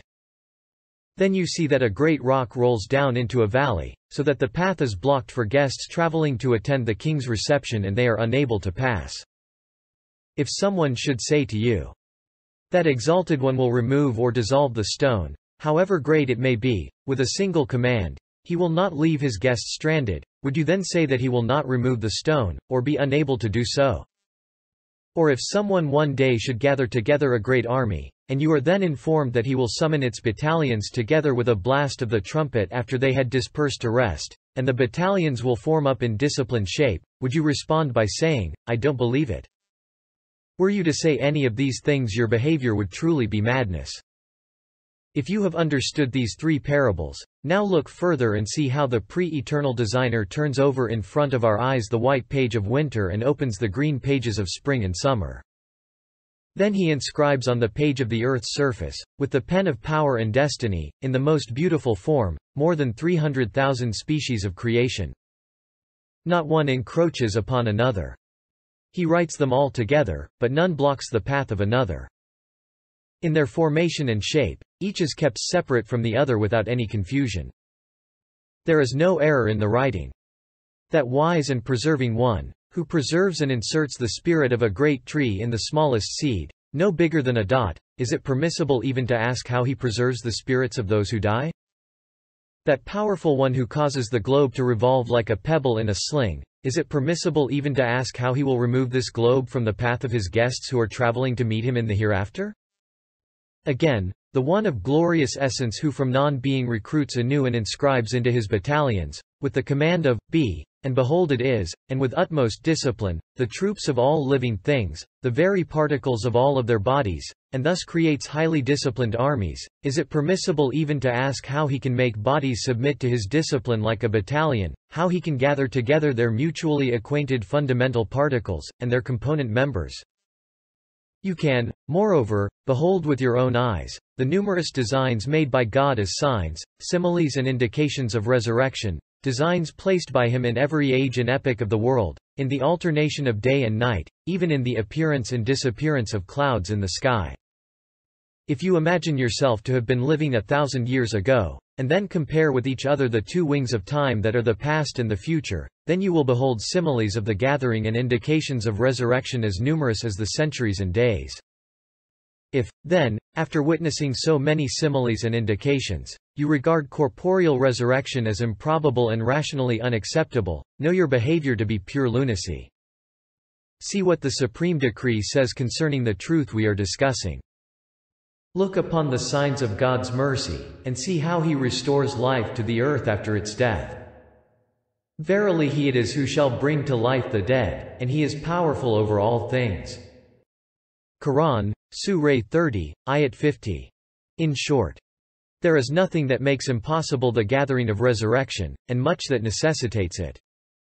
The glorious and eternal dominicality, the almighty and all-embracing sovereignty of the one who gives life and death to this vast and wondrous earth as if it were a mere animal, who has made of this earth a pleasing cradle, a fine ship, for man and the animals, who has made of the sun a lamp furnishing light and heat to the hostelry of the world, who has made of the planets vehicles for the conveyance of his angels. The dominicality and sovereignty of such a one cannot rest upon and be restricted to the transitory, impermanent, unstable, insignificant, changeable, unlasting, deficient and imperfect affairs of this world. He must, therefore, have another realm, one worthy of him, permanent, stable, immutable and glorious. Indeed, he does have another kingdom, and it is for the sake of this that he causes us to labor, and to this that he summons us. All those of illumined spirit who have penetrated from outer appearances to truth, and have been ennobled with proximity to the divine presence, all the spiritual poles endowed with luminous hearts, all the possessors of lucent intelligence, all bear witness that he will transfer us to that other kingdom. They inform us unanimously that he has prepared for us their reward and requital, and relate that he is repeatedly giving us firm promises and stern warnings. As for the breaking of a promise, it is baseless and utter humiliation. It cannot in any way be reconciled with the glory of his sanctity. Similarly, failure to fulfill a threat arises either from forgiveness or powerlessness. Now unbelief is extreme crime, and cannot be forgiven. Haşiye. In English footnote. Unbelief denounces creation for alleged worthlessness and meaninglessness. It is an insult to all of creation, a denial of the manifestation of the divine names in the mirror of beings. It is disrespect to all the divine names, and rejection of the witness borne to the divine unity by all beings. It is a denial of all creation. It corrupts man's potentialities in such a way that they are incapable of reform and unreceptive to good. Unbelief is also an act of utter injustice, a transgression against all of creation and the rights of God's names. The preservation of those rights, as well as the unredeemable nature of the unbeliever's soul, make it necessary that unbelief should be unpardonable. The words, "to assign partners to God is verily a great transgression," Quran, 31-13. Express this meaning. The absolutely omnipotent one is exempt of and exalted above all powerlessness. Those who bring us their testimony and report, despite all the differences in their methods, temperaments and paths, are totally unanimous and agreed on this basic matter. By their number, they have the authority of unanimity. By their quality, they have the authority of learned consensus. By their rank, each one is a guiding star of mankind, the cherished eye of a people, the object of a nation's veneration. By their importance, each one is an expert and an authority in the matter. In any art or science, 2 experts are preferred to thousands of non-experts, and 2 positive affirmers are preferred to thousands of negators in the transmission of a report. For example, the testimony of 2 men affirming the sighting of the crescent moon at the beginning of Ramadan totally nullifies the negation of thousands of deniers. In short, in the whole world there is no truer report, no firmer claim, no more apparent truth than this. The world is without doubt a field, and the resurrection a threshing floor, a harvest. Paradise and hell are each storehouses for the grain. 10th truth. The gate of wisdom, grace, mercy and justice, the manifestation of the names of all wise, generous, just and merciful. Is it at all possible that the glorious possessor of all dominion in this impermanent hospice of the world, in this transient place of testing, in this unstable showplace of the earth so manifest a wisdom, so evident a grace, so overwhelming a justice, so comprehensive a mercy, is it at all possible that in his realm, in the worlds of the outer and inner dimensions of things, there should not exist permanent abodes with eternal inhabitants, everlasting stations with immortal residents, and that as a result all the truths of wisdom, grace, mercy and justice that we now see should decline into nothingness? Again, is it at all possible that that all-wise being should choose man, among all his creation, to receive direct and universal address from him, should make him a comprehensive mirror to himself, should permit him to taste, weigh, and become acquainted with, all the contents of his treasuries of mercy, should make himself known to him with all his names, should love him and make himself beloved of him, that he should do all this and then fail to dispatch wretched man to that eternal realm, to invite him to that abode of permanent bliss and make him happy there? Is it at all reasonable that he should impose on every being, even the seed, a task as heavy as a tree, mount in it instances of his wisdom as numerous as the flowers, and beneficial aspects as numerous as the fruits, but assign to that task, to those instances of his wisdom and those beneficial aspects, a purpose pertaining only to this world, one as small as a seed? That he should make that purpose nothing more than the life of this world, something less valuable than a grain of mustard seed? That he should not make a being seeds for the world of meaning and tillage for the realm of the hereafter, for them to yield there their true and worthy results? That he should permit such significant alternations to remain without purpose, to be empty and vain? That he should not turn their faces towards the world of meaning and the hereafter, so that they might there reveal their true purposes and fitting results? Again, is it at all possible that by thus causing things to controvert their own nature he should present his own veracious names, all-wise, generous, lust, merciful, as being characterized by their opposites? God forbid. That he should deny the true essences of all those beings that indicate his wisdom and generosity, his justice and mercy, that he should reject the testimony of all creatures, that he should negate the indications made by all things. Can intelligence at all accept that God should impose on man and his senses duties as numerous as the hair on his head, but give him no more than an earthly reward, something no more valuable than a hair? That he should act meaninglessly, in a fashion contrary to his true justice and opposed to his true wisdom? Again, is it at all possible that God, who proves and shows himself to be a possessor of absolute wisdom, by attaching to every animate being, or even to every member like the tongue, indeed to every creature, instances of his wisdom and sources of benefit as numerous as the results and the fruits he has attached to a tree, is it at all possible that he should fail to bestow of himself the greatest of all instances of his wisdom, the most significant of all sources of benefit, the most necessary of all results, that which makes his wisdom into wisdom, his blessings into blessings, his mercy into mercy, the source and aim of all of his wisdom, bounty, mercy and beneficence, eternity, the meeting with him in the hereafter and everlasting bliss? Were he to abandon these, he would plunge all of his doings unto utter pointlessness and cause himself to resemble a being who constructed a palace, each stone of which contained thousands of designs, in each corner of which thousands of adornments were to be found, and in each part of which thousands of precious household instruments and tools were provided, but failed to build a roof over it, so that everything rotted and was needlessly destroyed. No, by no means can this be true. From absolute goodness comes forth goodness, and from the possessor of absolute beauty comes forth beauty. So too nothing devoid of purpose can emerge from the possessor of absolute wisdom.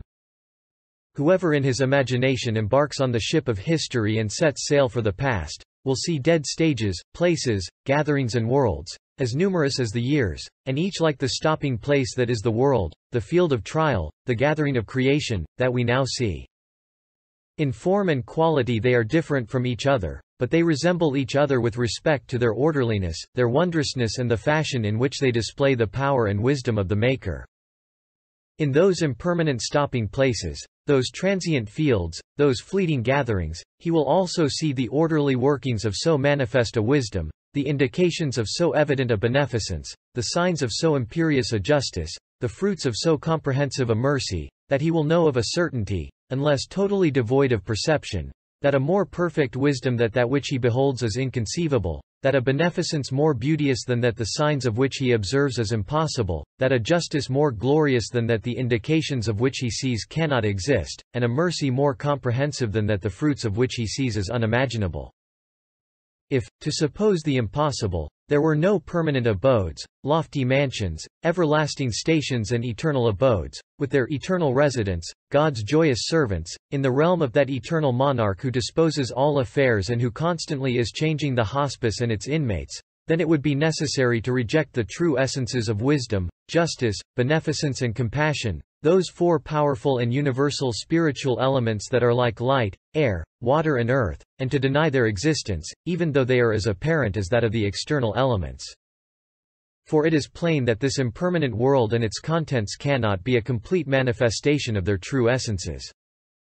If there is no other place, somewhere else, where they can be manifested fully, it then becomes necessary, with a lunacy like that of the man who denies the existence of the sun even though he sees its light filling the day, to deny the wisdom that we can see in everything in front of our eyes, to deny the beneficence that we can observe in our own souls and in most other things, to deny the justice the signs of which appear so strongly.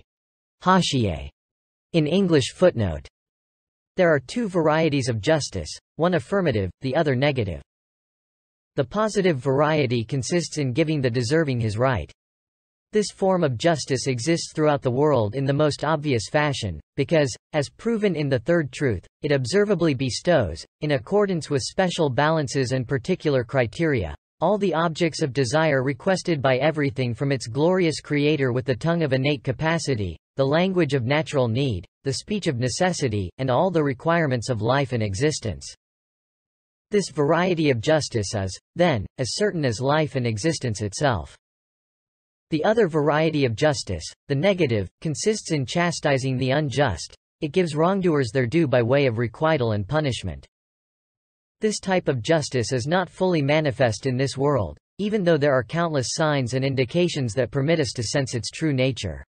For example, all the chastising blows and punitive lashes that have descended on all rebellious peoples, from the Ad and Samud, to those of the present age, show definitely that an exalted justice dominates the world.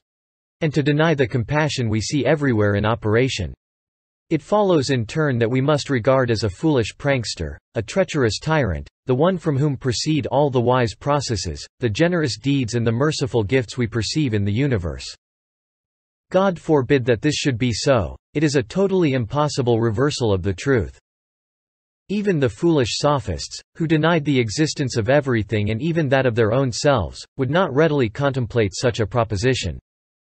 In short, considering the utter disparity between, on the one hand, this state of affairs which we see together with the universal fusions of life and the swift separations of death, the imposing gatherings and the rapid dispersions, the magnificent revolutions and the great manifestations, and, on the other hand, the petty fruits we see briefly attained in this transient world, the temporary and insignificant purposes of beings that pertain to this world, we conclude that the non-existence of the hereafter would mean attaching to a little stone wise purposes as great as a mountain, and to a great mountain, a purpose as petty as a small stone. No intelligence or wisdom can find this acceptable. In other words, this lack of proportion between beings and these matters on the one hand, and their purposes pertaining to this world on the other, demonstrates with certainty that all beings have their faces turned to the world of meaning. It is there that they will yield their appropriate fruits, and their eyes are fixed on the sacred names. Their ultimate aims pertain to that world alone. While their substance is hidden beneath the soil of this world, their flowers will unfold in the world of similitudes. Man sows and is sown in this world, in accordance with his capacity, the harvest is gathered in the hereafter. If you look at the aspect of things that is turned towards the divine names and the hereafter, you will see that each seed, a miracle of power, has an aim as vast as a tree.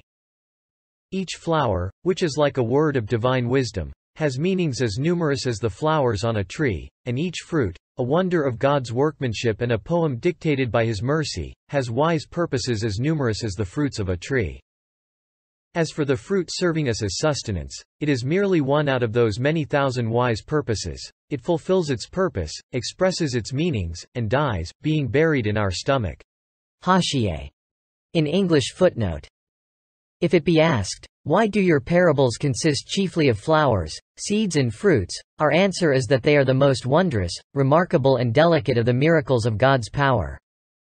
Moreover, since naturalists, philosophers and the people of misguidance have been unable to read the subtle script written upon them by the pen of destiny and power, they have choked on them, and fallen into the swamp of nature. Since these transient beings yield eternal fruits in another place, leave their permanent forms of themselves, and express their everlasting meanings, since they engage in ceaseless glorification of the Maker, and since man becomes man by perceiving these aspects of things that are oriented to the hereafter, thus finding his way to eternity by means of the transient, since all of this is true, there must be some other purpose for all these beings that are cast around between life and death, that are first gathered and then dispersed. There is no error in this comparison. The above-mentioned state of affairs resembles circumstances formed and arranged by way of imitation and representation.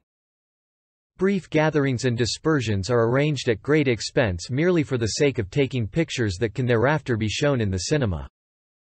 So too, one of the reasons for our passage through individual and social life in this life, for a brief time, is to enable pictures to be taken and images formed, to enable the result of our deeds to be registered and recorded, for display on a day of accounting, for being shown at a vast gathering, and to yield the fruit of supreme happiness. The noble saying of the prophet, peace and blessing be upon him, this world is the tillage for the hereafter, indicates this meaning. Since the world exists, and within this world wisdom, beneficence, compassion and justice also exist, with their numerous evidences, of a certainty the hereafter also exists, just as surely as does this world. Since one aspect of everything in this world is turned to that world and is proceeding toward it, to deny that world would be denying this world with all it contains. Just as the allotted hour and the grave await man, so too do paradise and hell, anxiously watching for his arrival. 11th Truth. The gate of humanity, and the manifestation of the name of truth. Is it at all possible that God Almighty, He who is worshipped by right, should create man within creation as the most significant of all of His servants with respect to His absolute dominicality and with respect to His universal dominicality in all of His realms, that He should make him the most thoughtful recipient of His glorious address, the most comprehensive mirror to the manifestation of His names, that He should create him as the most beautiful miracle of His power in the fairest of forms, in order to receive the manifestation of the greatest name, as well as that quality of the greatest name inherent in the other names, in order for him to assess and perceive the contents of his treasuries of mercy, that he should make him an investigator of secrets equipped more than any other creature with balances and instruments, and he should make him the most needy of all creatures with respect to his infinite gifts, the one suffering most from annihilation and the one most desirous of immortality, that he should make him the most delicate, the poorest and neediest of animals, most wretched and subject to pain in his worldly life but most sublime in disposition, in the highest of forms and characters. Is it possible that God Almighty should do all this with man and not send him to the eternal realm for which he is suited and fitted and for which he is longing? Is it possible that he should thus negate the whole essence of humanity, act in a manner totally contrary to his own veracity, and perform an act of injustice that the eye of truth must deem ugly?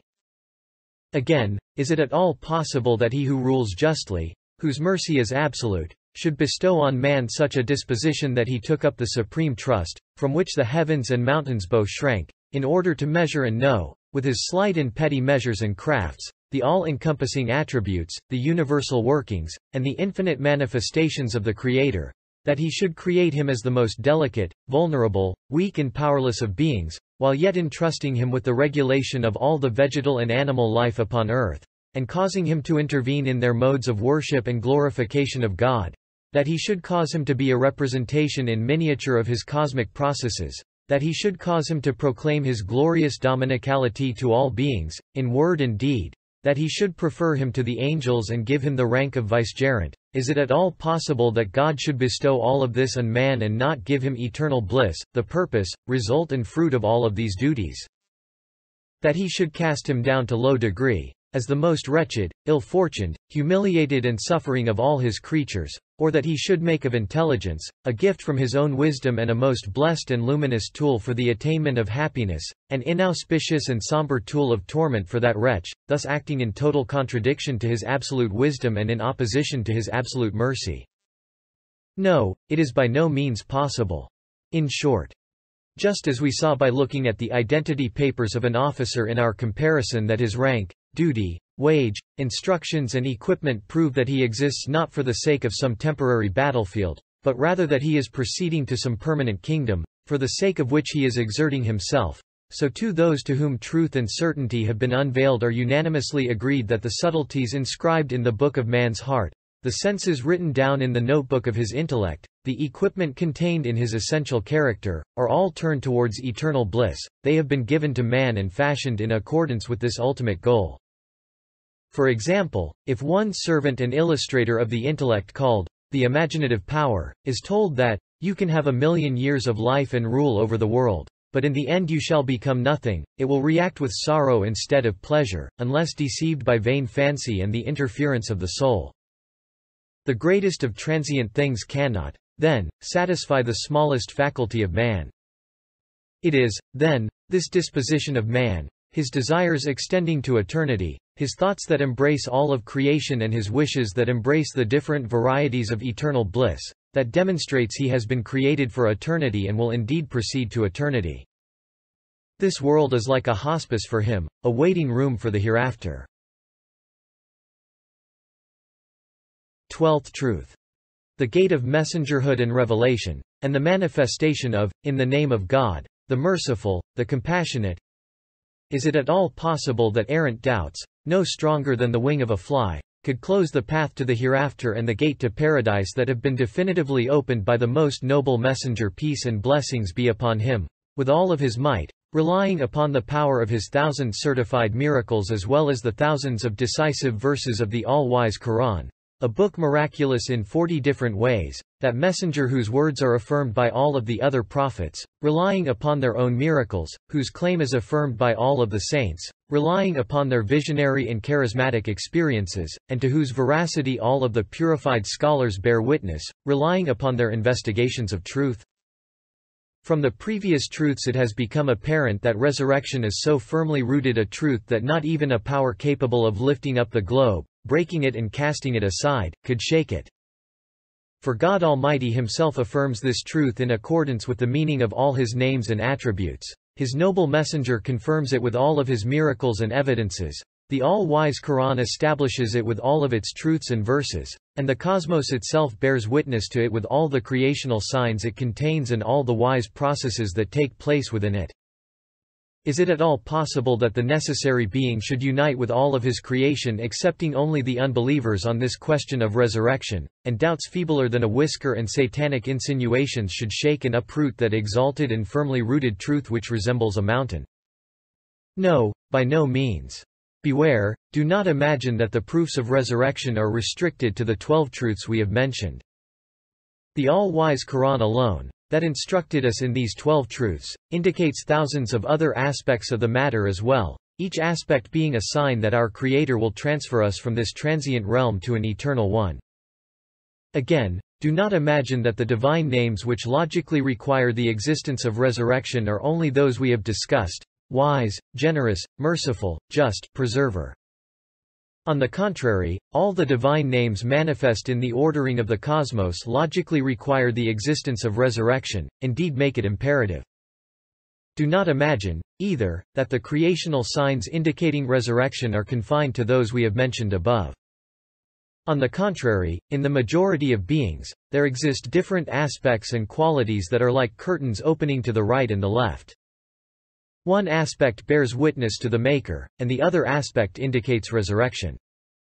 For example, the beauty of man's being, fashioned as he is in the fairest of forms, demonstrates the existence of the Maker, while at the same time the fact that together with his comprehensive abilities, lodged in that fairest of forms, he soon declines and dies, demonstrates the existence of resurrection. Sometimes, if one looks at the same aspect in two different ways, one sees that it demonstrates the existence both of the Maker and of resurrection. For example, if one looks at the wise ordering, the just balance, the gracious adornment and the merciful favor inherent in most things, they are seen to demonstrate that they proceed from the powerful hand of a wise, generous, just and merciful Maker. So too, if one looks at the brief and insignificant life of the transient beings that are the manifestations of these qualities, despite their power and infinitude, the hereafter appears before one. In other words, all things silently recite and cause others to recite, "I believe in God and the last day." Conclusion.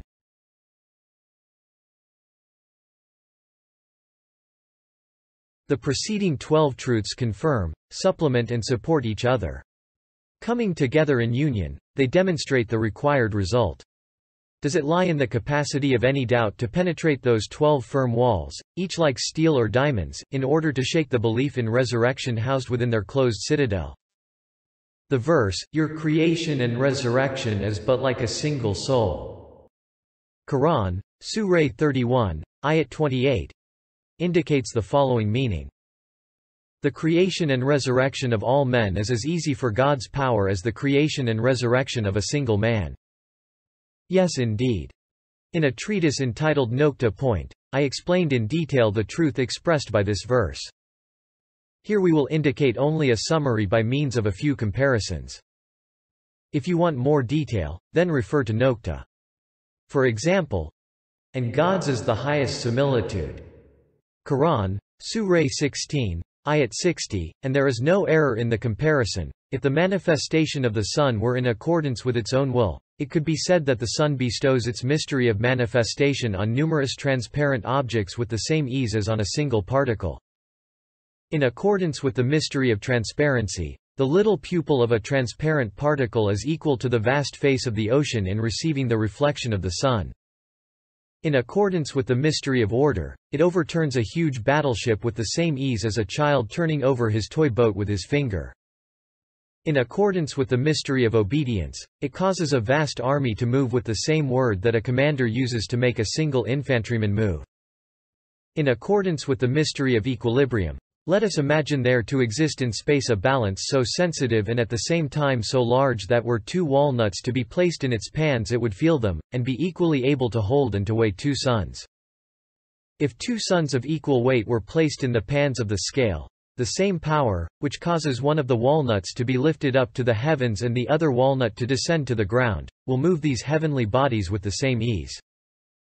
Since in this lowly, deficient and transient world of contingency, The greatest and smallest things are equal, and numerous, infinite things appear equal to a single thing, through the mystery of luminosity, transparency, order, obedience and balance, then of a certainty little and much, small and great, will be equal before the possessor of absolute power, and he will be able to summon all men to resurrection with a single blast on the trumpet, just as if they were one man. This, by virtue of the mysteries of the luminous manifestations of the infinite and utterly perfect power of his essence, the transparency of the inner dimension of things, the order decreed by wisdom and destiny, the complete obedience of all things to his creational commands, and the equilibrium existing in contingent being, that consists of the equivalence of the being and non-being of the contingent.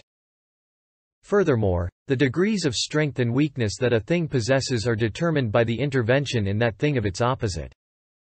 For example, degrees of heat are determined by the intervention of cold, degrees of beauty, by the intervention of ugliness, stages of light, by the intervention of darkness.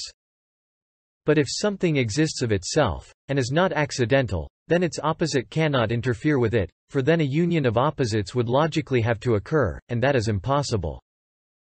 In something that exists of itself, there can then be no gradation. Now the power of the possessor of absolute power pertains to his essence, it enjoys absolute perfection and is not accidental like contingent being. It is therefore impossible that its opposite, impotence, should intervene in it. Hence it is as easy for the Lord of glory to create a spring as it is to create a flower. But if creation were ascribed to causality, then the creation of a single flower would be as difficult as that of a whole spring. For God it is as easy to resurrect and gather all men as it is to resurrect and gather one man. All that we have expounded so far with regard to resurrection, the comparisons indicating it and its truths, is derived from the effulgence of the all-wise Quran. Its sole purpose has been bringing the soul to surrender and the heart to acceptance. It is to the Quran that the right to speak belongs. It is true speech, and all speech is subordinate to it. Let us listen, then, to the Quran. Say, with God is the argument that reaches home. If it had been His will, He could indeed have guided you all. Quran, Surah 6, Ayat 149. Look upon the signs of God's mercy, and see how He restores life to the earth after its death. Verily He it is who shall bring to life the dead, and He is powerful over all things. Quran, Surah 30, Ayat 50.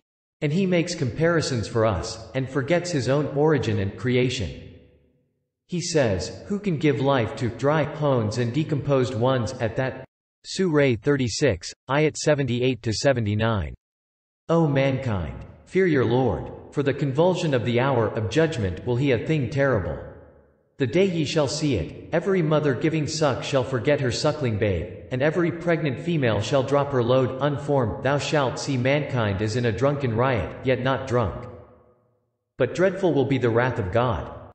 Surah 22, Ayat 1-2. God. There is no God but He. Of a surety He will gather you together against the day of judgment, about which there is no doubt. And whose word can be truer than God's? Surah 4, Ayat 87. As for the righteous, they will be in bliss, and the wicked, they will be in the fire. Surah 82, Ayat 13-14.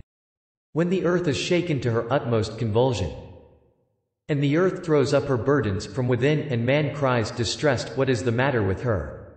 On that day will she declare her tidings. For that thy Lord will have given her inspiration. On that day will men proceed in companies sorted out, to be shown the deeds that they had done. Then shall anyone who has done an atom's weight of good, see it. And anyone who has done an atom's weight of evil, shall see it. Surah 99, Ayat 1-8. The day of noise and clamor. What is the day of noise and clamor? And what will explain to thee what the day of noise and clamor is? It is a day whereon men will be like moths scattered about, and the mountains will be like carded wool. Then, he whose balance of good deeds will be found heavy, will be in a life of good pleasure and satisfaction. But he whose balance of good deeds will be found light, will have his home in a bottomless pit. And what will explain to thee what this is? It is a fire blazing fiercely. Surah 101, Ayat 1-11. To God belongs the mystery of the heavens and the earth. And the decision of the hour is as the twinkling of an eye or even quicker. For God has power over all things. Surah 16, Ayat 77. Listening to these and other clear verses of the Quran, let us say, yes, we believe and give our assent. I believe in God, His angels, His books, His messengers, and in the last day. I believe that both the good and evil of destiny are from God Almighty, that resurrection after death is a reality, that paradise is a reality, that hellfire is a reality, that intercession is a reality, that Munkar and Nakir are reality, and that God will resurrect those who are in the tombs. I bear witness that there is no God but God, and I bear witness that Muhammad is the messenger of God. O God, grant blessings to the most delicate, the most noble, the most perfect, the most beautiful fruit of the tuba of your mercy, him whom you sent as a mercy to all the worlds, and as a means for our attaining unto the most beauteous, the fairest, purest and most exalted of the fruits of that tuba, the branches of which are outspread over the hereafter and paradise. O God, protect us and our parents against the fire, and cause us and our parents to enter paradise with the pious, for the sake of thy chosen prophet. Amen. O brother studying this treatise with an open mind, do not say, why cannot I immediately understand this 10th word, in all its details? And do not be saddened by your failure to understand it completely. For even a master of philosophy such as Ibn Sina said that, resurrection cannot be understood by rational criteria. His judgment was that we must believe in resurrection, but reason cannot aid our belief.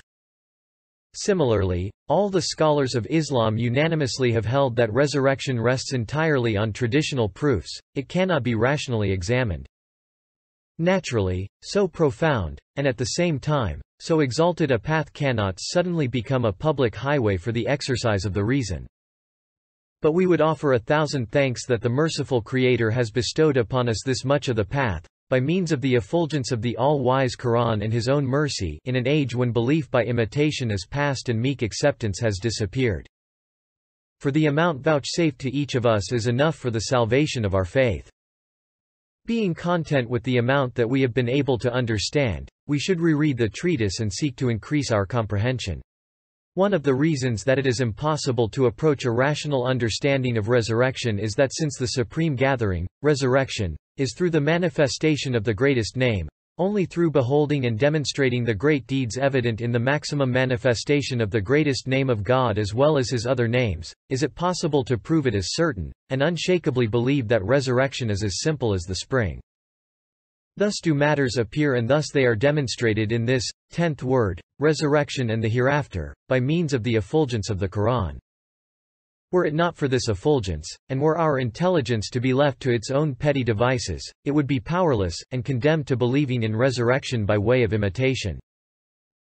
The first part of an important supplement and addendum to the 10th word. In the name of God, the merciful, the compassionate. So, give glory to God, when you reach eventide and when you rise in the morning.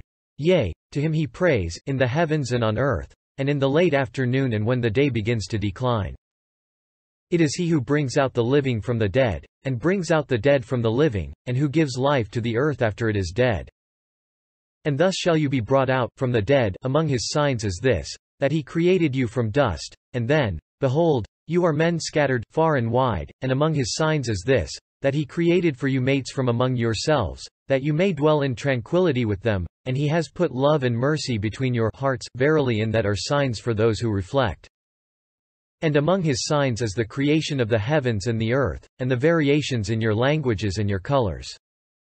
Verily in that are signs for those who know. And among His signs is the sleep that you take by night and by day, and the quest that you make for livelihood out of His bounty. Verily in that are signs for those who hearken. And among His signs, He shows you the lightning, by way both of fear and of hope, and He sends down rain from the sky and with it gives life to the earth after it is dead. Verily in that are signs for those who are wise. And among His signs is this, that heaven and earth stand by His command. Then when He calls you, by a single call, from the earth, behold, you straightway come forth. To Him belongs every being that is in the heavens and on earth. All are devoutly obedient to Him. It is he who begins the process of creation, then repeats it, and for him it is most easy. To him belongs the loftiest similitude we can think of, in the heavens and the earth. For he is exalted in might, full of wisdom. Quran, Surah 30, Ayat 17, 27. In this ninth ray will be expounded a supreme point of these sublime heavenly verses, which demonstrate one of the poles of belief. These mighty sacred proofs of the resurrection of the dead will be explained. It is a subtle instance of dominical grace that 30 years ago at the end of his work entitled, Muhakamat, Reasonings, which was an introduction to Quranic commentaries, the Old said wrote. Second aim. 2 Quranic verses alluding to the resurrection of the dead will be expounded and explained. In the name of God, the Merciful, the Compassionate. There he stopped and could write no further. Now, praise and thanks to my compassionate Creator to the number of signs and indications of the resurrection, that after 30 years he has given me success. Yes, 9 or 10 years ago, he bestowed the 10th and 29th words, 2 brilliant and powerful proofs expounding the divine decree of. So look to the signs of God's mercy, how he raises to life the earth after its death. He it is who will raise the dead to life, for he is powerful over all things. Quran, Surah 30, Ayat 50, which was the first of the 2 verses. They silenced the deniers of resurrection. Now, 9 or 10 years after those 2 impregnable bastions of belief in the resurrection of the dead, he bestowed with the present treatise a commentary on the second of the above 2 sublime verses. This ninth ray, then, consists of 9 elevated stations, indicated by the above-mentioned verses, and an important introduction.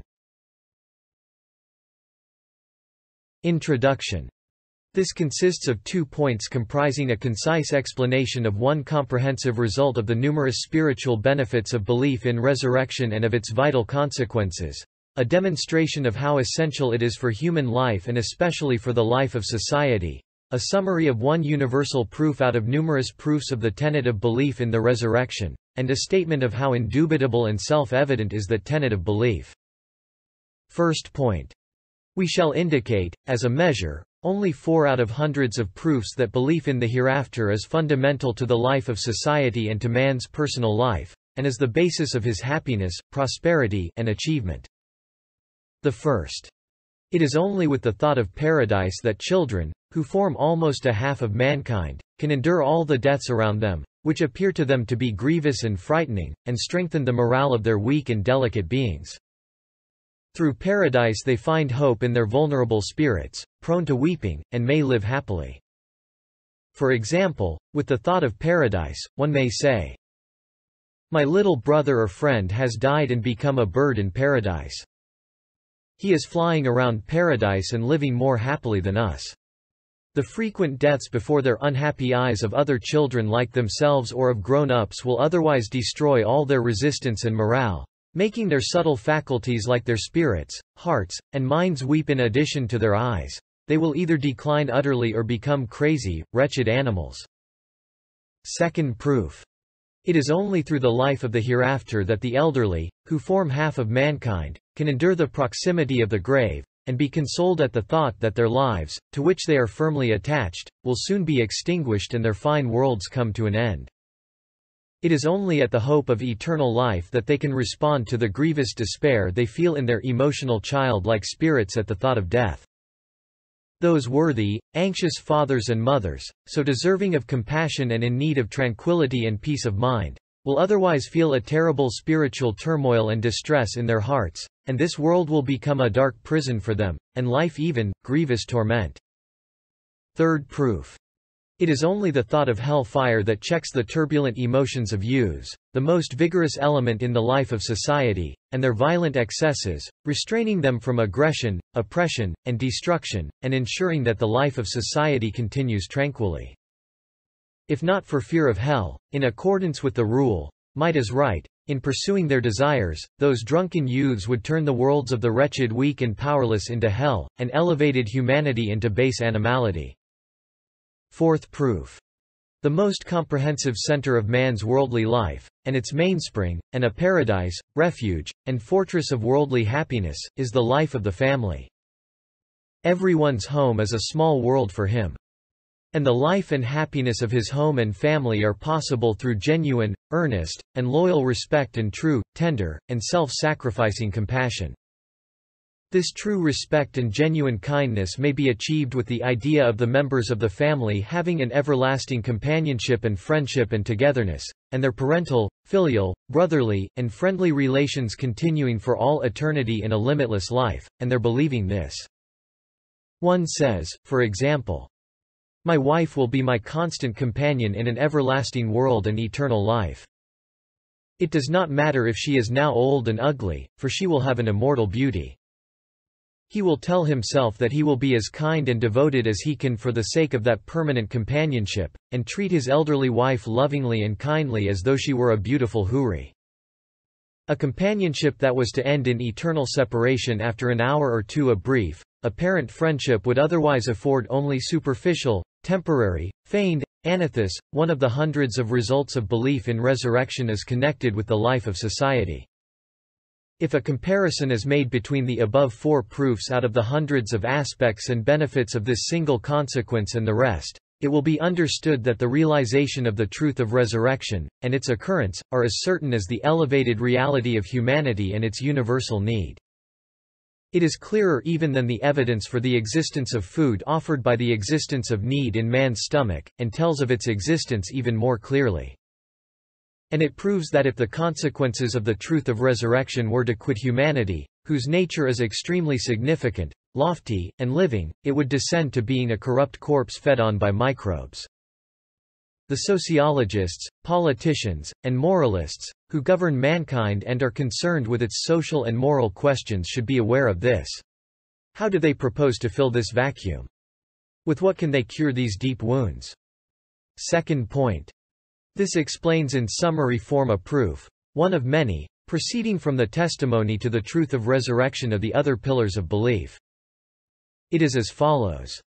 All the miracles indicating the messengership of Muhammad, peace and blessings be upon him, and the evidences for his prophethood, and all the proofs of his veracity, together testify to the occurrence of the resurrection, and prove it.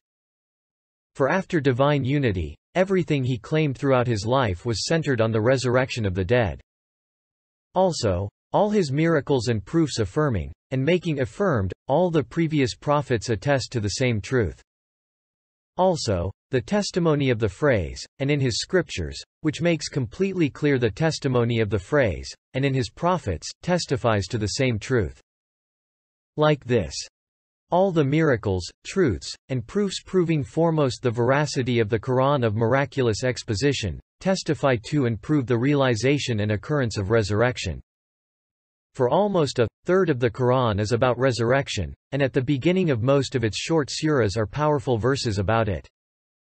It expresses the same truth explicitly and implicitly with thousands of its verses, and proves and demonstrates it. For example, when the sun is folded up. Quran, 81:1. O men, fear your sustainer, the trembling of the Huri is an awesome event. Quran, 22:1. When the earth is convulsed. Quran, 99:1. When the heavens are torn asunder. Quran, 82:1. When the heavens are torn apart. Quran, 84:1. Concerning what they dispute. Quran, 78:1. Has the story reached you, of the overwhelming event? Quran, 82:1. Besides demonstrating with complete certainty at the beginning of 30 or 40 surahs that resurrection is the most important and necessary truth in the universe, it sets forth various persuasive evidences for that truth in others of its verses. Is there any possibility that belief in the hereafter should be false, which emerges like the sun from the thousands of declarations and statements of a book, a single indication of one of the verses of which has yielded before our eyes the fruits of numerous learned and cosmic truths in the Islamic sciences? Is there any possibility of denying the sun, or the existence of the universe? Would it not be impossible and absurd? Is it at all possible that although an army may sometimes be plunged into battle so that a mere sign of the king should not be given the lie, to show as false the thousands of words, promises, and threats of that most serious, proud monarch?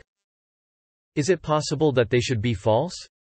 Although a single sign of that glorious spiritual monarch who for 13 centuries without break has ruled over innumerable spirits, minds, hearts, and souls within the bounds of truth and reality, and trained and raised them, would be sufficient to prove the truth of resurrection, it has demonstrated it with thousands of explicit statements. Is the torment of hell fire not necessary then for the compounded idiot who does not recognize this fact? Is it not pure justice? Moreover, by their definite acceptance of the truth of resurrection, which the Quran, prevailing over the future and all times, repeatedly proves in detail and elucidates, all the revealed scriptures and sacred books, each of which dominated a particular period, proved it according to their own times and centuries, but in undetailed, veiled, and summary manner, confirming with 1,000 signatures what the Quran teaches. Included here, since it is related to this discussion, is the testimony at the end of the third ray of the other pillars of faith, and particularly, the prophets, and Holy Scriptures, to belief in the last day. It forms a convincing proof of resurrection, and is in the form of a powerful yet succinct supplication, which dispels all doubts. It says in the supplication, O my compassionate sustainer!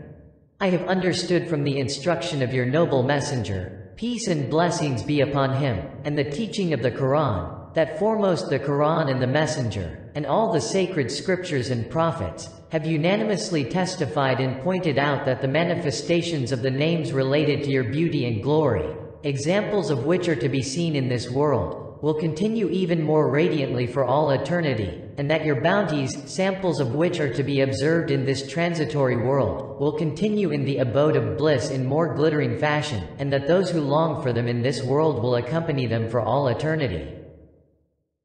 Also, relying on hundreds of evident miracles and decisive signs, foremost your most noble messenger, peace and blessings be upon him, and the all-wise Quran, and the prophets with their luminous spirits, and the saints, who are spiritual poles with their light-filled hearts, and the purified scholars with their enlightened intellects, relying on your repeated threats and promises in all the sacred scriptures, and trusting in your sacred attributes like power, mercy, favor, wisdom, glory, and beauty, and on your functions, and the dignity of your glory, and the sovereignty of your dominicality, and in consequence of their illuminations and visions and beliefs the knowledge of certainty, give the glad tidings to men and jinn of eternal happiness, and inform them of hell for the people of misguidance. They firmly believe this and testify to it.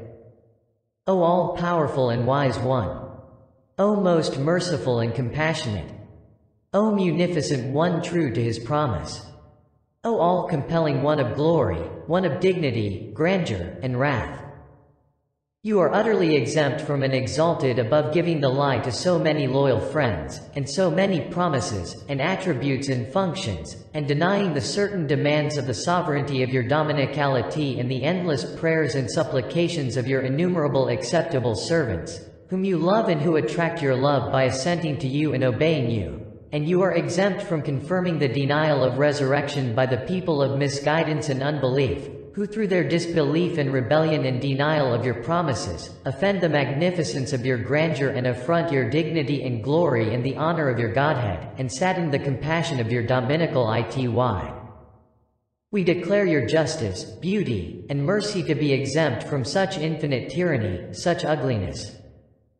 We believe with all our strength that the testimony of the prophets, purified scholars, and saints, who are those truthful envoys of yours, those heralds of your sovereignty, at the degrees of absolute certainty, knowledge of certainty, and the vision of certainty, to the treasuries of your mercy in the hereafter and the stores of your bounties in the everlasting realm, and to the wondrously beautiful manifestations of your beautiful names, which will be manifested totally in the abode of bliss, are absolutely true and veracious, and what they have indicated conforms absolutely with reality, and that what they have given glad tidings of is true and will occur. Believing that the supreme ray of your name of truth, which is the source, sun, and protector of all realities, is this truth of the resurrection and great gathering, they teach it to your servants. O God!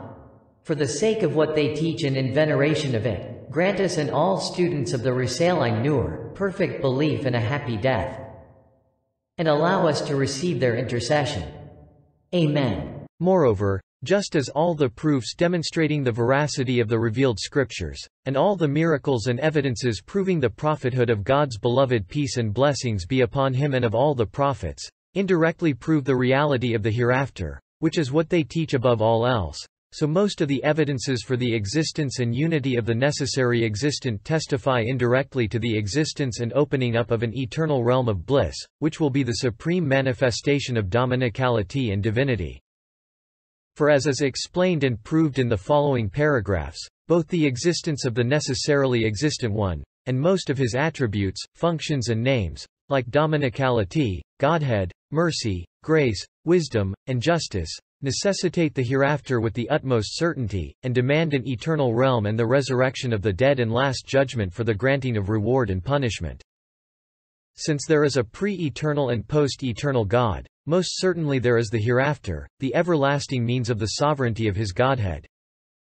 And since there is in the universe and in living beings a most majestic, wise, and compassionate absolute dominicality, and it is apparent, there is certain to be an eternal realm of happiness which will save the majesty of that dominicality from abasement, its wisdom from purposelessness, and its compassion from cruelty, and that realm shall be entered.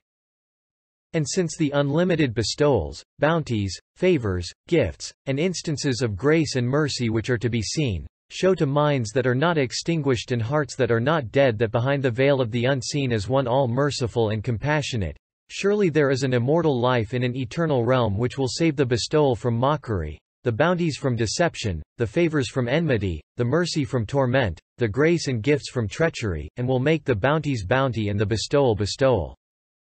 And since in the springtime on the narrow page of the earth, a pen of power writes 100,000 books without error tirelessly before our eyes, and since the holder of the pen has promised 100,000 times, I am going to write a fine, immortal book in a broad realm, easier than this book of the spring, which is written in this narrow realm, confused and intermingled, and I shall allow you to read it.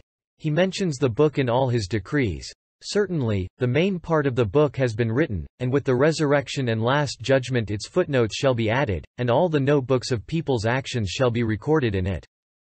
And since, with its multiplicity of creatures, and its being the dwelling, source, factory, exhibition, and gathering place of hundreds of thousands of constantly changing species of living beings and beings with spirits, and the heart, center, summary, and result of the universe, and the reason for its creation, the earth has supreme importance, and is held equal to the mighty heavens despite its smallness. In the heavenly decrees, it is always said, Sustainer of the heavens and earth.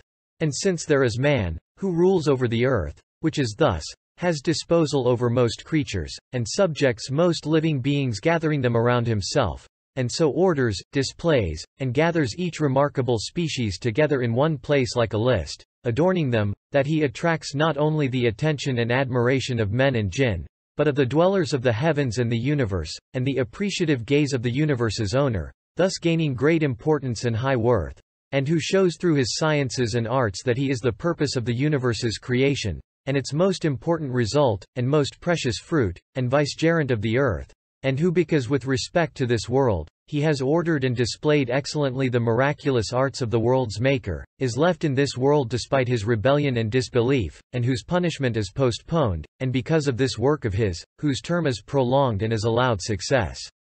And since there is an extremely powerful, wise, and compassionate disposer, who makes the mighty globe into a treasury of every sort of metal and mineral that man needs in a way entirely beyond his strength and will, who despite being weak, impotent, and wanting by nature and creation, has innumerable needs and is subject to innumerable pains, and a store of every sort of food, and a shop stocking goods of every kind that pleases man, and looks to man in this way, and nurtures him, and gives him what he wants. And since there is a sustainer who is thus, who both loves man, and causes man to love him, and who is enduring, and has eternal worlds, and who performs every work with justice, and carries out everything with wisdom, and since the splendor of that pre-eternal sovereign's rule and his eternal rule cannot be contained in this brief worldly life, and in man's fleeting span, and in the temporary and transient earth, and since the excessive wrongdoing and rebellion that occur among men, which are contrary to and opposed to the universe's order, justice, balance, and beauty, and their denial, treachery, and disbelief towards their benefactor, who nurtures them tenderly, are not punished in this world, and the cruel oppressor passes his life in ease, while the unhappy oppressed live in hardship. And since the absolute justice whose traces are to be seen throughout the universe is entirely opposed to the cruel tyrant and despairing oppressed being equal in death, and would in no way permit it. And since just as the universe's owner has chosen the earth from the universe, and man from the earth, and bestowed on him a high rank and importance, so out of mankind he has chosen the prophets, saints, and purified ones, true human beings who conform to the aims of his dominicality and through their belief and submission make him love them. He has taken them as friends and addressees, and bestowed miracles and success on them and punished their enemies with heavenly blows. And out of these worthy and lovable friends he has chosen their leader and source of pride, Muhammad, peace and blessings be upon him, and for long centuries has illuminated with his light half the globe and a fifth of humanity. As though the universe was created for him, all its purposes become apparent through him and his religion and the Quran. And although he deserved to live for an infinite time in recompense for his infinitely valuable service, for millions of years, he only lived a brief 63 years of great hardship and striving. Is there any possibility then that he should not be resurrected together with all his peers and friends? That they should not now be living in the Spirit? That they should have been annihilated eternally? God forbid, 100,000 times. Yes. All the universe and the reality of the world demand that he should be resurrected, and they beseech the universe's owner that he should be living. And since in the seventh ray, the supreme sign, each with the strength of a mountain, the 33 powerful consensuses have proved that the universe emerged from a single hand and is the property of a single being, and have demonstrated self-evidently his unity and oneness, the means of the divine perfections, and through unity and oneness all beings become like soldiers under orders and subservient officials, and with the coming of the hereafter, perfections are saved from decline, absolute justice from mocking cruelty, universal wisdom from foolish absurdity, all-embracing mercy from jeering torment, and the dignity of power from abased impotence, and they are exonerated from this. Certainly and without any doubt, as necessitated by the truths in these six senses, 6 out of hundreds of points of belief in God, the end of the world shall come and the resurrection of the dead occur.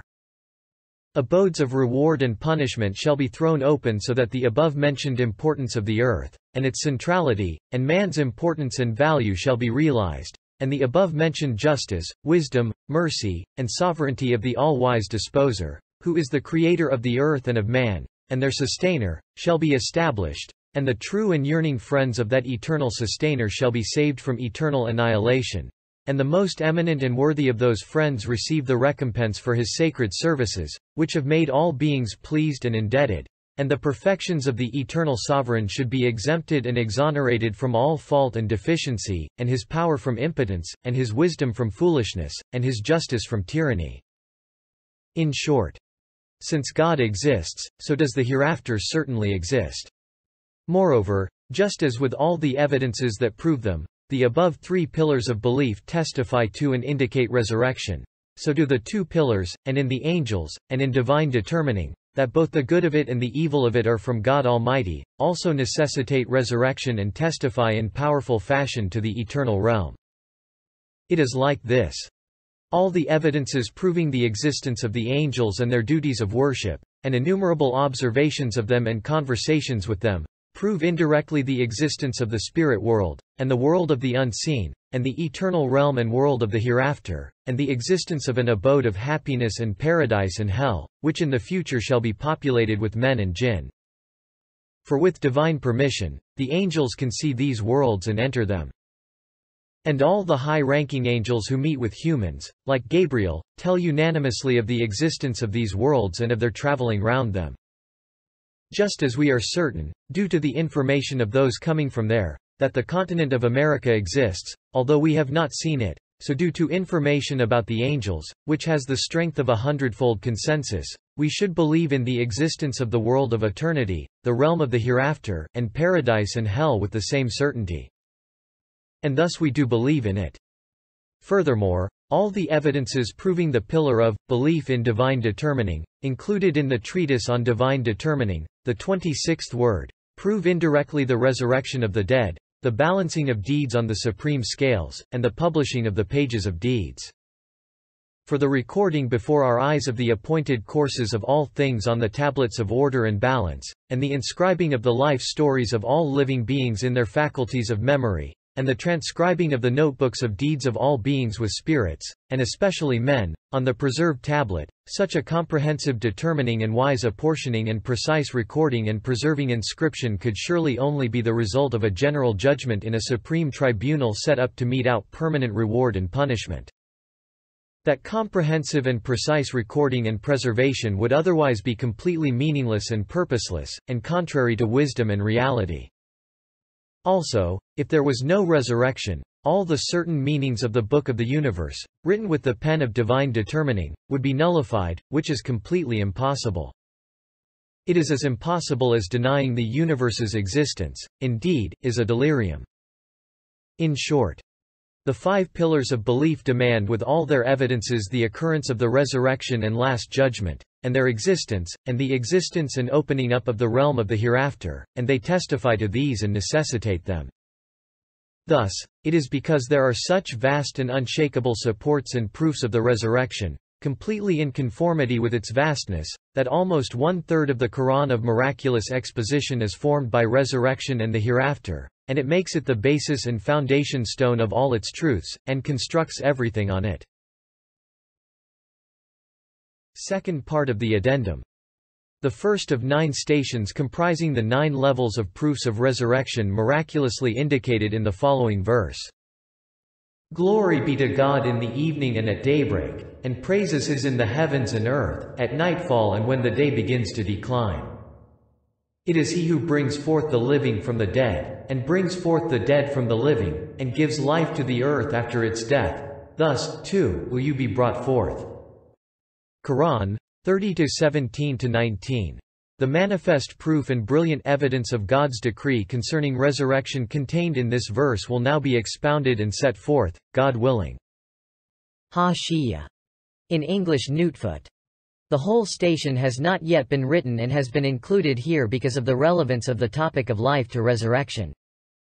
In addition, it contains a subtle and profound allusion to the pillar of divine determining at the end of the topic of life.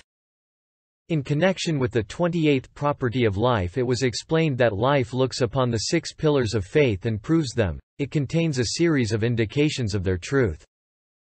Now the most important result, substance and reason for the creation of the cosmos is none other than life, and life, that exalted verity, can in no way be restricted to this transient, brief, defective and painful worldly life. Rather the purpose and result of the tree of life, the splendor of which can be deduced from its 29 properties, the fruit of that tree worthy of its splendor, is the eternal life of the hereafter. It is life in the eternal realm where even stones, trees and the soil will be endowed with life.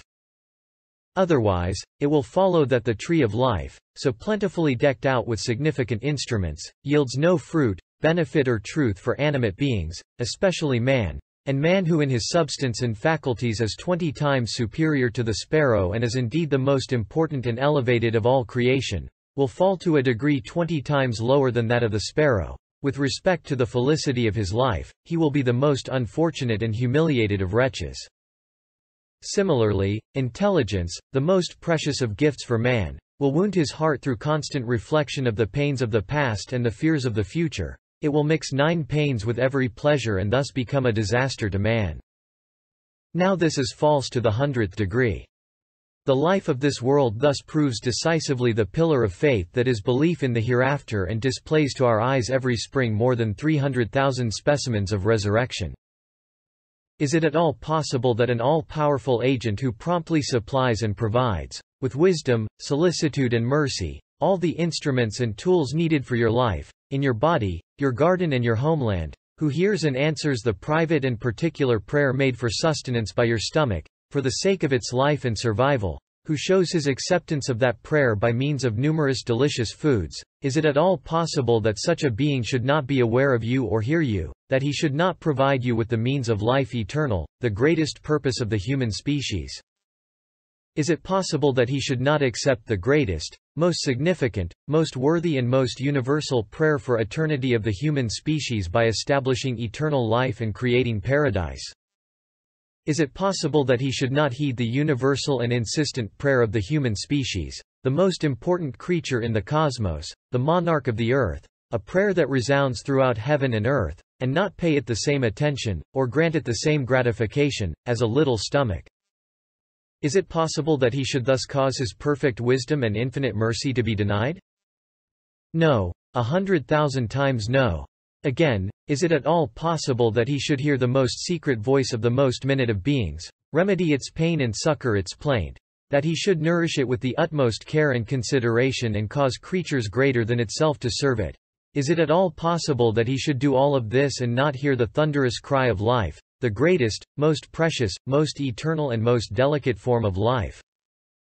That he should pay no heed to its powerful prayer and supplications for eternity? It would be like equipping a single soldier with the utmost care and totally ignoring a vast and obedient army. Like seeing a speck and overlooking the sun. Like hearing the buzz of a fly and not hearing the roar of the thunder. No, 100,000 times no. Again, can the intelligence at all accept that an all-powerful and all-wise being, whose mercy, love and solicitude are infinite, who loves his own artistry, who causes himself to be loved, and who greatly loves those that love him, can it accept that such a being would annihilate through permanent death a life that loves him greatly, that is itself lovable and that instinctively worships its maker, and, the essence and jewel of that life, the spirit? That he would offend and insult his lover and beloved for all eternity, that he would injure his feelings and deny himself, and cause others to deny, the mystery of his mercy and the light of his love? No, 100,000 times no. An absolute beauty that adorns creation with its manifestation and the absolute mercy that makes all creatures rejoice are without doubt exempt and purified from such infinite ugliness, such utter abomination and pitilessness. The result, then, is that considering the existence of life, those men who understand the purpose of life and who do not misuse their lives will become manifestations of eternal life in the realm of eternity and eternal paradise. In this we believe. So, too, the shining of brilliant objects found on the earth through the reflection of sunlight, the brief glinting on the surface of the ocean of little bubbles through flashes of light, and the coming in their place of further bubbles that like them hold up a mirror to a whole series of imaginary suns, this demonstrates tangibly that those flashes are the reflectory manifestation of the one supreme sun. With their manifold tongues, they make mention of that one sun and they point toward it with their luminous fingers. So, too, the fashion in which, through the supreme manifestation of the name, giver of life, of the living and self-subsistent being, all the animate beings on the face of the earth and in the depths of the sea shine through God's power, and then disappear behind the veil of the unseen, saying, O eternally living one.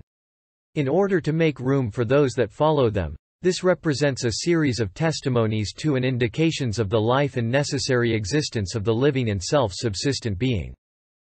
Similarly, all the proofs that bear witness to the divine knowledge, the traces of which are visible in the ordering of all beings, all the evidences that establish the existence of a power working its will throughout creation, all the arguments that point to a volition and purposefulness dominating the ordering and administering of the cosmos, all the signs and miracles that attest the messengerhood of the prophets, the means of dominical speech and divine revelation, and the indications bearing witness to the 7 attributes of divinity, all of them point to, testify to, and indicate unanimously the life of the living and self-subsistent being.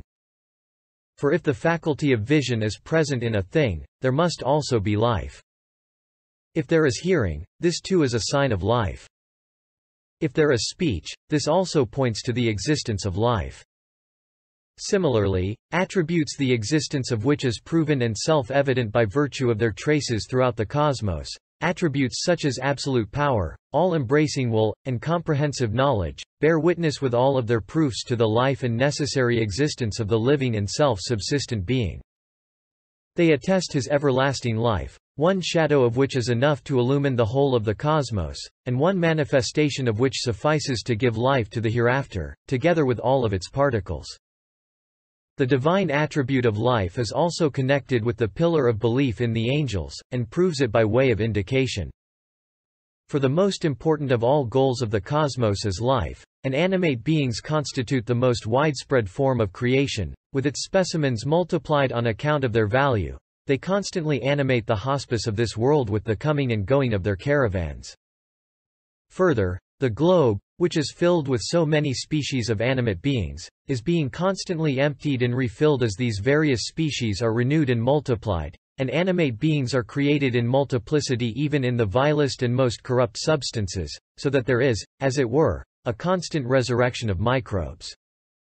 Finally, consciousness and intellect, which are the distilled essence of life, and the spirit, which is its subtle and stable substance, are also created everywhere on the globe in the utmost multiplicity, so that it is as if the globe were animated and caused to rejoice by life, intellect, consciousness and spirit.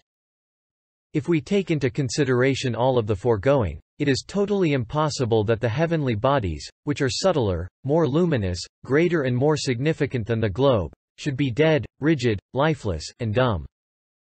There must, then, exist and be provided with the property of life, conscious and animate beings that animate the skies, the suns, and the stars, bestow upon them their vitality, manifest the result of the purpose for the creation of the heavens, and receive address from the glorious Creator. These creatures, of a nature suited to the heavens, are none other than the angels. Similarly, the innermost essence of life symbolically proves the pillar of belief in the prophets. For the cosmos was created for the sake of life, and life is in turn one of the supreme manifestations of the living, self-subsistent and eternal One. It is one of His most perfect designs, one of His most beauteous arts. Further, the eternal life of God shows itself only through the sending of messengers and the revelation of books. If there were no books or prophets, then eternal life would remain unknown. When a man speaks, he is recognized to be alive. Similarly, it is the prophets and revealed books that make manifest the words and decrees of the being who, from behind the world of the unseen that is veiled by the cosmos, speaks, talks, and emits his commands and prohibitions. Just as the life existent in the cosmos bears decisive witness to the necessary existence of the living and eternal One, so too does it point to and indirectly confirm the pillars of belief in the sending of messengers and the revelation of scriptures, for these are the rays, the manifestations, and the relations of that eternal life. And especially the messengership of Muhammad, peace and blessings be upon him, and the Quranic revelation, since they are like the very spirit and intellect of life, their veracity is as indisputable as the existence of this life. Life is, then, the distilled essence of the cosmos, consciousness and feeling are the distilled essence of life, the intellect is the distilled essence of consciousness, and the spirit, finally, is the pure and unsullied substance, the stable and autonomous essence, that lies at the heart of life. So, too, the life of the Prophet Muhammad, peace and blessings be upon him, in both its outer and its inner aspects is the distilled quintessence of life and the spirit of the cosmos, and the messengership of Muhammad, peace and blessings be upon him, is the pure and distilled essence of the feeling, the consciousness and the intellect of the cosmos. Rather, the life of the Prophet Muhammad, peace and blessings be upon him, in its outer and inner aspects is, as the centuries have borne witness, the very essence of the life of the cosmos, and the prophethood of Muhammad, peace and blessings be upon him, is the very light and essence of the consciousness of the cosmos. The Quranic revelation is also the spirit of the life of the cosmos and the intellect of its consciousness. If the light of the messengership of Muhammad, peace and blessings be upon him, were to depart from the cosmos and vanish, the cosmos would die. If the Quran were to depart, the cosmos would lose its sanity, and the globe would lose its sense and its head. Its dizzy, uncomprehending head would collide with a planet, and the end of the world would result. Life also looks to the pillar of belief in divine determining, and proves it indirectly. Because, since life is the light of the manifest world, and it dominates it, and is the result and aim of existence, and since it is the most comprehensive mirror of the Creator of the universe and the most perfect sample and index of dominical activity, and, let there be no mistake in the comparison, is like a sort of program, for sure, the mystery of life necessitates that the creatures in the world of the unseen, that is, the past and the future, that is, that have been and will come, are predisposed to conform to order, regularity, being known and observed, specific individual existence, and the creative commands, which are their lives in one respect. The original seed of a tree and its root, as well as the seeds contained in its fruit and final outcome, all manifest a sort of life, no less than the tree itself. Indeed, they bear within themselves laws of life more subtle than those of the tree.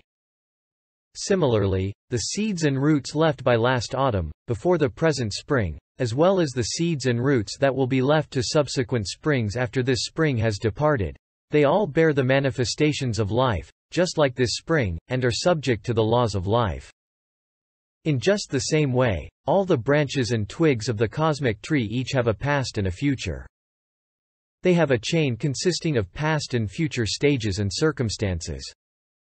The multiple existences and stages of each species and each member of each species, existing in divine knowledge, forms a chain of being in God's knowledge, and both its external existence, and its existence in God's knowledge, is a manifestation of universal life that draws all the aspects of its life from these meaningful and vital tablets of divine determining. The fact that the world of spirits, which is one form of the world of the unseen, is full of the essence of life, the matter of life and the spirits, which are the substances and essence of life, demands and requires of a certainty that past and future, which are another form of the world of the unseen and its second segment, should also receive the manifestation of life. In addition, the perfect order, the meaningful circumstances and vital fruits and stages inherent in the existence of a thing within God's knowledge, also demonstrate the manifestation of a sort of life. Such a manifestation of life, which is the light emitted by the Son of eternal life, cannot be limited to this manifest world, this present time, this external existence. On the contrary, each world receives the manifestation of that light in accordance with its capacity, and the cosmos together with all its worlds is alive and illumined through it. Otherwise, as the misguided imagine, beneath a temporary and apparent life, each world would be a vast and terrible corpse, a dark ruin. One broad aspect of the pillar of faith in divine determining and decree is, then, understood through the mystery of life and is established by it. Just as the life and vitality of the manifest world and existent, visible objects becomes apparent from their orderliness and the consequences of their existence, so too past and future creatures, regarded as belonging to the world of the unseen, have an immaterial existence and sort of life, and a spiritual presence in God's knowledge. The trace of this life and presence is made manifest and known by means of the tablet of divine determining and decree and through all the stages and circumstances of their external lives and existences. Third part of the addendum. A question related to the resurrection of the dead. The frequently repeated verse, "It will be not but a single cry." Quran, Surah 36, Ayat 29, 49, 53. Surah 38, Ayat 15, Surah 54, Ayat 31, and the verse, "The command of the hour will be like the glance of the eye." Quran, Surah 16, Ayat 77, show that the resurrection of the dead and great gathering will occur instantaneously, in a flash. But man's narrow reason requires some tangible example so that it can conceive of this wondrous, extraordinary, and unparalleled event, and accept it. The answer. At the resurrection there will be the return of spirits to their bodies, the revivification of the bodies, and the remaking of the bodies. It consists of three matters. The first matter. An example for the return of spirits to their bodies is the mustering, at a loud bugle call, of the members of a well-disciplined army after they have dispersed to rest. Yes, the sur of the angel Israfil is no less powerful than an army bugle. The spirits, too, who, while in post-eternity, reply with, "Yes, we accept," to the question, "Am I not your sustainer?" Quran, Surah 7, Ayat 172, which comes from pre-eternity, are infinitely more subjugated, disciplined, and obedient than the soldiers of an army. The 30th word has demonstrated with decisive proofs that not only spirits, but all particles, form a divine army and are its soldiers under command. Second matter. An example for the revivification of bodies is the springing to life in an instant of the 100,000 electric lights of a large city on a festival night, switched on from one center. It would be possible to light up in the same way 100 million lamps scattered over the face of the earth from one center. since through the training and instruction in regularity and order it has received from its Creator, a creature of Almighty God like electricity, a servant and candleholder in his guest house, possesses this quality, surely the resurrection of the dead could occur in the twinkling of an eye within the bounds of the regular laws of divine wisdom which thousands of luminous servants represent, like electricity. Third matter.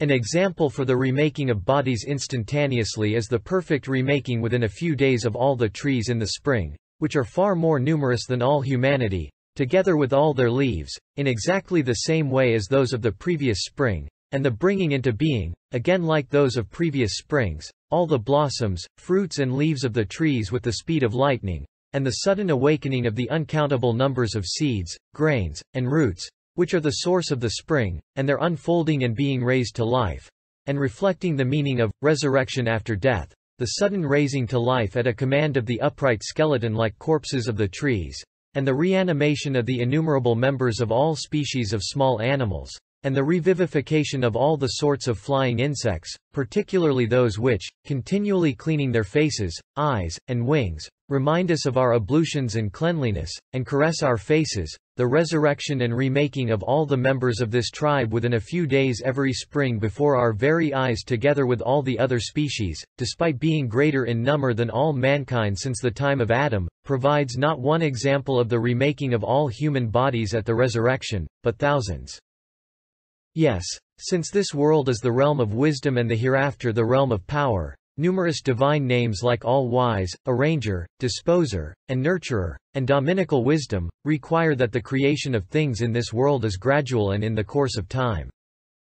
In the hereafter, however, power and mercy will be manifested more than wisdom, and there being no need for matter, time, and waiting, things will be made instantaneously. Alluding to the fact that things which are made here in a day or in a year will be made in the hereafter in an instant or a flash, the Quran of miraculous exposition states, "The command of the hour will he like the glance of the eye, or briefer." Quran, Surah 16, Ayat 77. If you want to be as certain about the occurrence of the resurrection of the dead as you are about the arrival of next spring, study the 10th and 29th words carefully, which are about this, and you will see. If you do not then believe that it will occur as you believe the coming of spring, come and stick your finger in my eye. A fourth matter. The death of the world and doomsday. The sudden collision with this globe, our guesthouse, at a dominical command, of a planet or comet, could wipe out this dwelling place of ours. Like the destruction in a minute of a palace the building of which had taken 10 years. Fourth part of the addendum. He said, "Who shall give life to decaying homes?" Say, "He shall give them life who first gave them life, and he is all-knowing concerning all creation."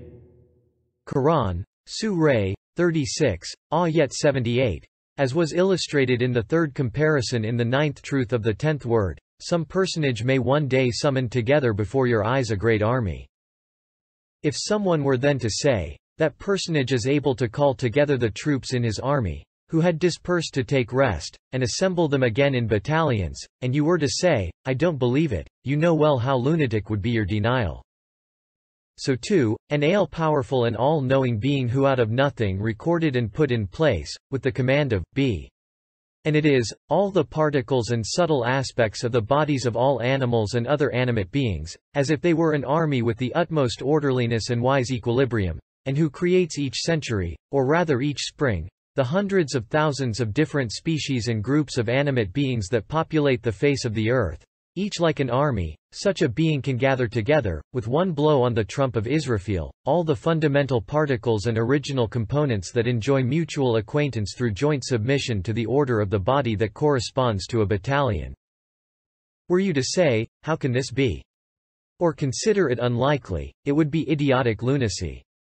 It sometimes happens in the Quran that, in order to impress upon the heart the wondrous deeds he will perform in the hereafter and to prepare the mind for acceptance of them, God Almighty mentions the wondrous deeds he performs in this world as a kind of preparation.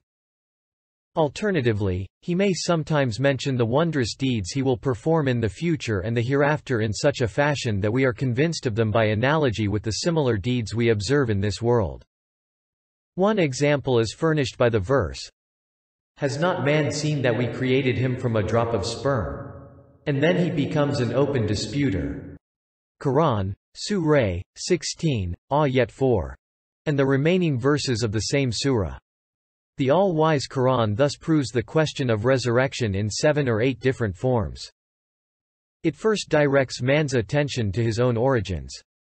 It says, "You see how you advanced from a drop of sperm to a drop of blood, from a drop of blood to a formless lump of flesh, and from a formless lump of flesh to human form. How, then, can you deny your second creation? It is just the same as the first, or even easier of accomplishment for God." God Almighty also refers to the great bounties He has bestowed on man with phrases such as, "He who made fire for you from the green tree." Quran, Surah 36, Ayat 80, and says to man, "Will the being who thus bestowed bounty upon you leave you to your own devices, in such fashion that you enter the grave to sleep without rising again?" He also hints at the following. "You see how dead trees come to life and grow green again." Refusing to regard as a parallel the reanimation of your bones, that resemble dry wood, you dismiss the whole matter as improbable. Now is it at all possible that the one who creates the heavens and earth should not be empowered over the life and death of man, the fruit of heaven and earth? Do you imagine that he would make fruitless and vain the tree of creation that he has molded with wisdom in all its parts, by abandoning the supreme result of that tree? The Quran says further, "The being that will restore you to life at resurrection is such that the whole cosmos is like an obedient soldier of his. It bows its head submissively whenever it hears the command. Be, and it is." Quran, Surah 2, Ayat 117. To create a spring is easier for him than the creation of a flower. To create the whole of the animal realm is as easy for his power as creating a fly. None may belittlingly challenge his power by saying to him, "Who will give life to the bones?" Quran, Surah 36, Ayat 78. Then, from the verse, "Glory be to him in whose hand lies the sovereignty of all things." Quran, Surah 36, Ayat 83. We see that the index of all things is in his hand, the key to all things is in his possession. He rotates night and day, winter and summer, with as much ease as if he were turning the pages of a book. He is an all-powerful, glorious being who closes the door on this world and opens it on the hereafter as if they were 2 stations. This being the case, as the result of the mentioned evidences. To him you shall return. Quran, Surah 10, Ayat 56. That is, he will bring you back to life from your graves, take you to the plane of resurrection, and judge you in his majestic presence. Now these verses prepare the mind and make ready the heart to accept the reality of resurrection, for they have demonstrated parallels to resurrection in worldly processes. Sometimes it also happens that he mentions the deeds he will perform in the hereafter in such a way as to draw attention to their worldly parallels, so that no room should be left for doubt and denial. Examples are the surahs introduced by these verses. When the sun is rolled up. Quran, Surah 81, Ayat 1. When the heavens are torn asunder. Quran, Surah 82, Ayat 1. In these surahs, God Almighty mentions resurrection and the vast revolutions and dominical deeds that shall take place at that time, in such a fashion that man thinks of their worldly parallels that he has seen in autumn and spring, and then, with awe in his heart, easily accepts what the intellect would otherwise refuse. Even to indicate the general meaning of the 3 surahs just mentioned would take very long. Let us, then, take simply one word as a specimen of the whole.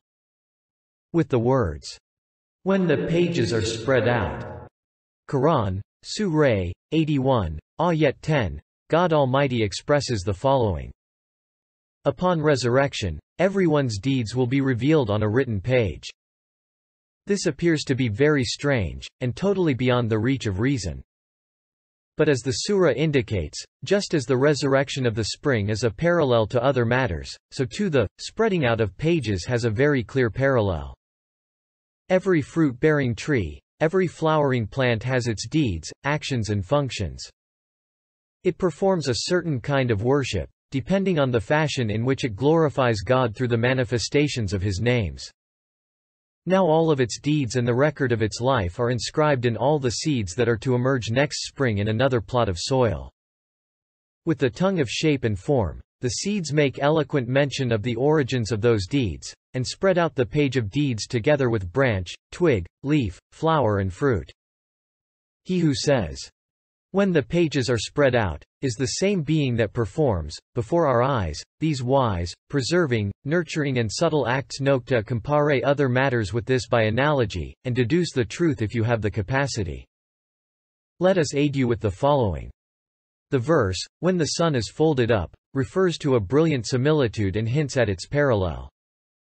First, God Almighty has cast aside the curtains of non-being, the ether and the heavens to bring forth from his treasury of mercy and show to the world a jewel-like lamp illumining the world, the sun.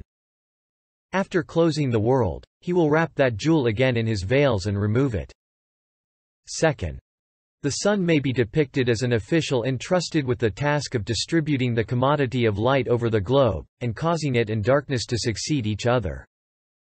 Every evening the official is ordered to gather up the light. It may sometimes happen also that his trade may be slackened when he is hidden by the veil of a cloud. At other times it may be that the moon will also form a veil, and hinder his task. Now just as that official has his goods and ledgers gathered up for inspection, so too he will one day be relieved of his duties.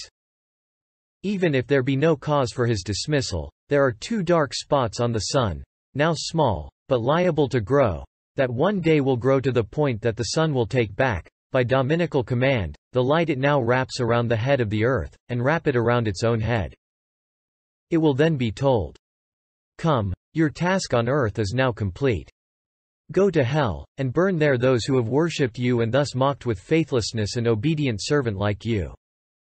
With its own dark and scarred face, it will read out the decree, when the sun is rolled up. Fifth part of the addendum. The 124,000 prophets, who are according to explicit prophetic tradition the choice part of humanity, have unanimously and with one accord reported, partly on the basis of direct vision and partly on the basis of absolute certainty, that the hereafter exists and that all beings will be taken to the hereafter as the Creator has firmly promised. Similarly, the 124 million saints who confirm the reports of the prophets through unveiling and witnessing, give testimony to the existence of the hereafter in the form of certain knowledge, and also bear testimony to the existence of the hereafter. All the names of the all-wise Maker of the cosmos also necessitate the existence of an eternal realm through the manifestations they display in this world. The existence of the hereafter is furthermore necessitated by the infinite eternal power, the unlimited and exact everlasting wisdom, that revives every spring the countless dead trees scattered all over the earth with the command of, be. And it is, thus making of them manifestations of, resurrection after death, and that resurrects 300,000 different species of the various groups of plant and nations of animals, as hundreds of thousands of specimens of the supreme resurrection.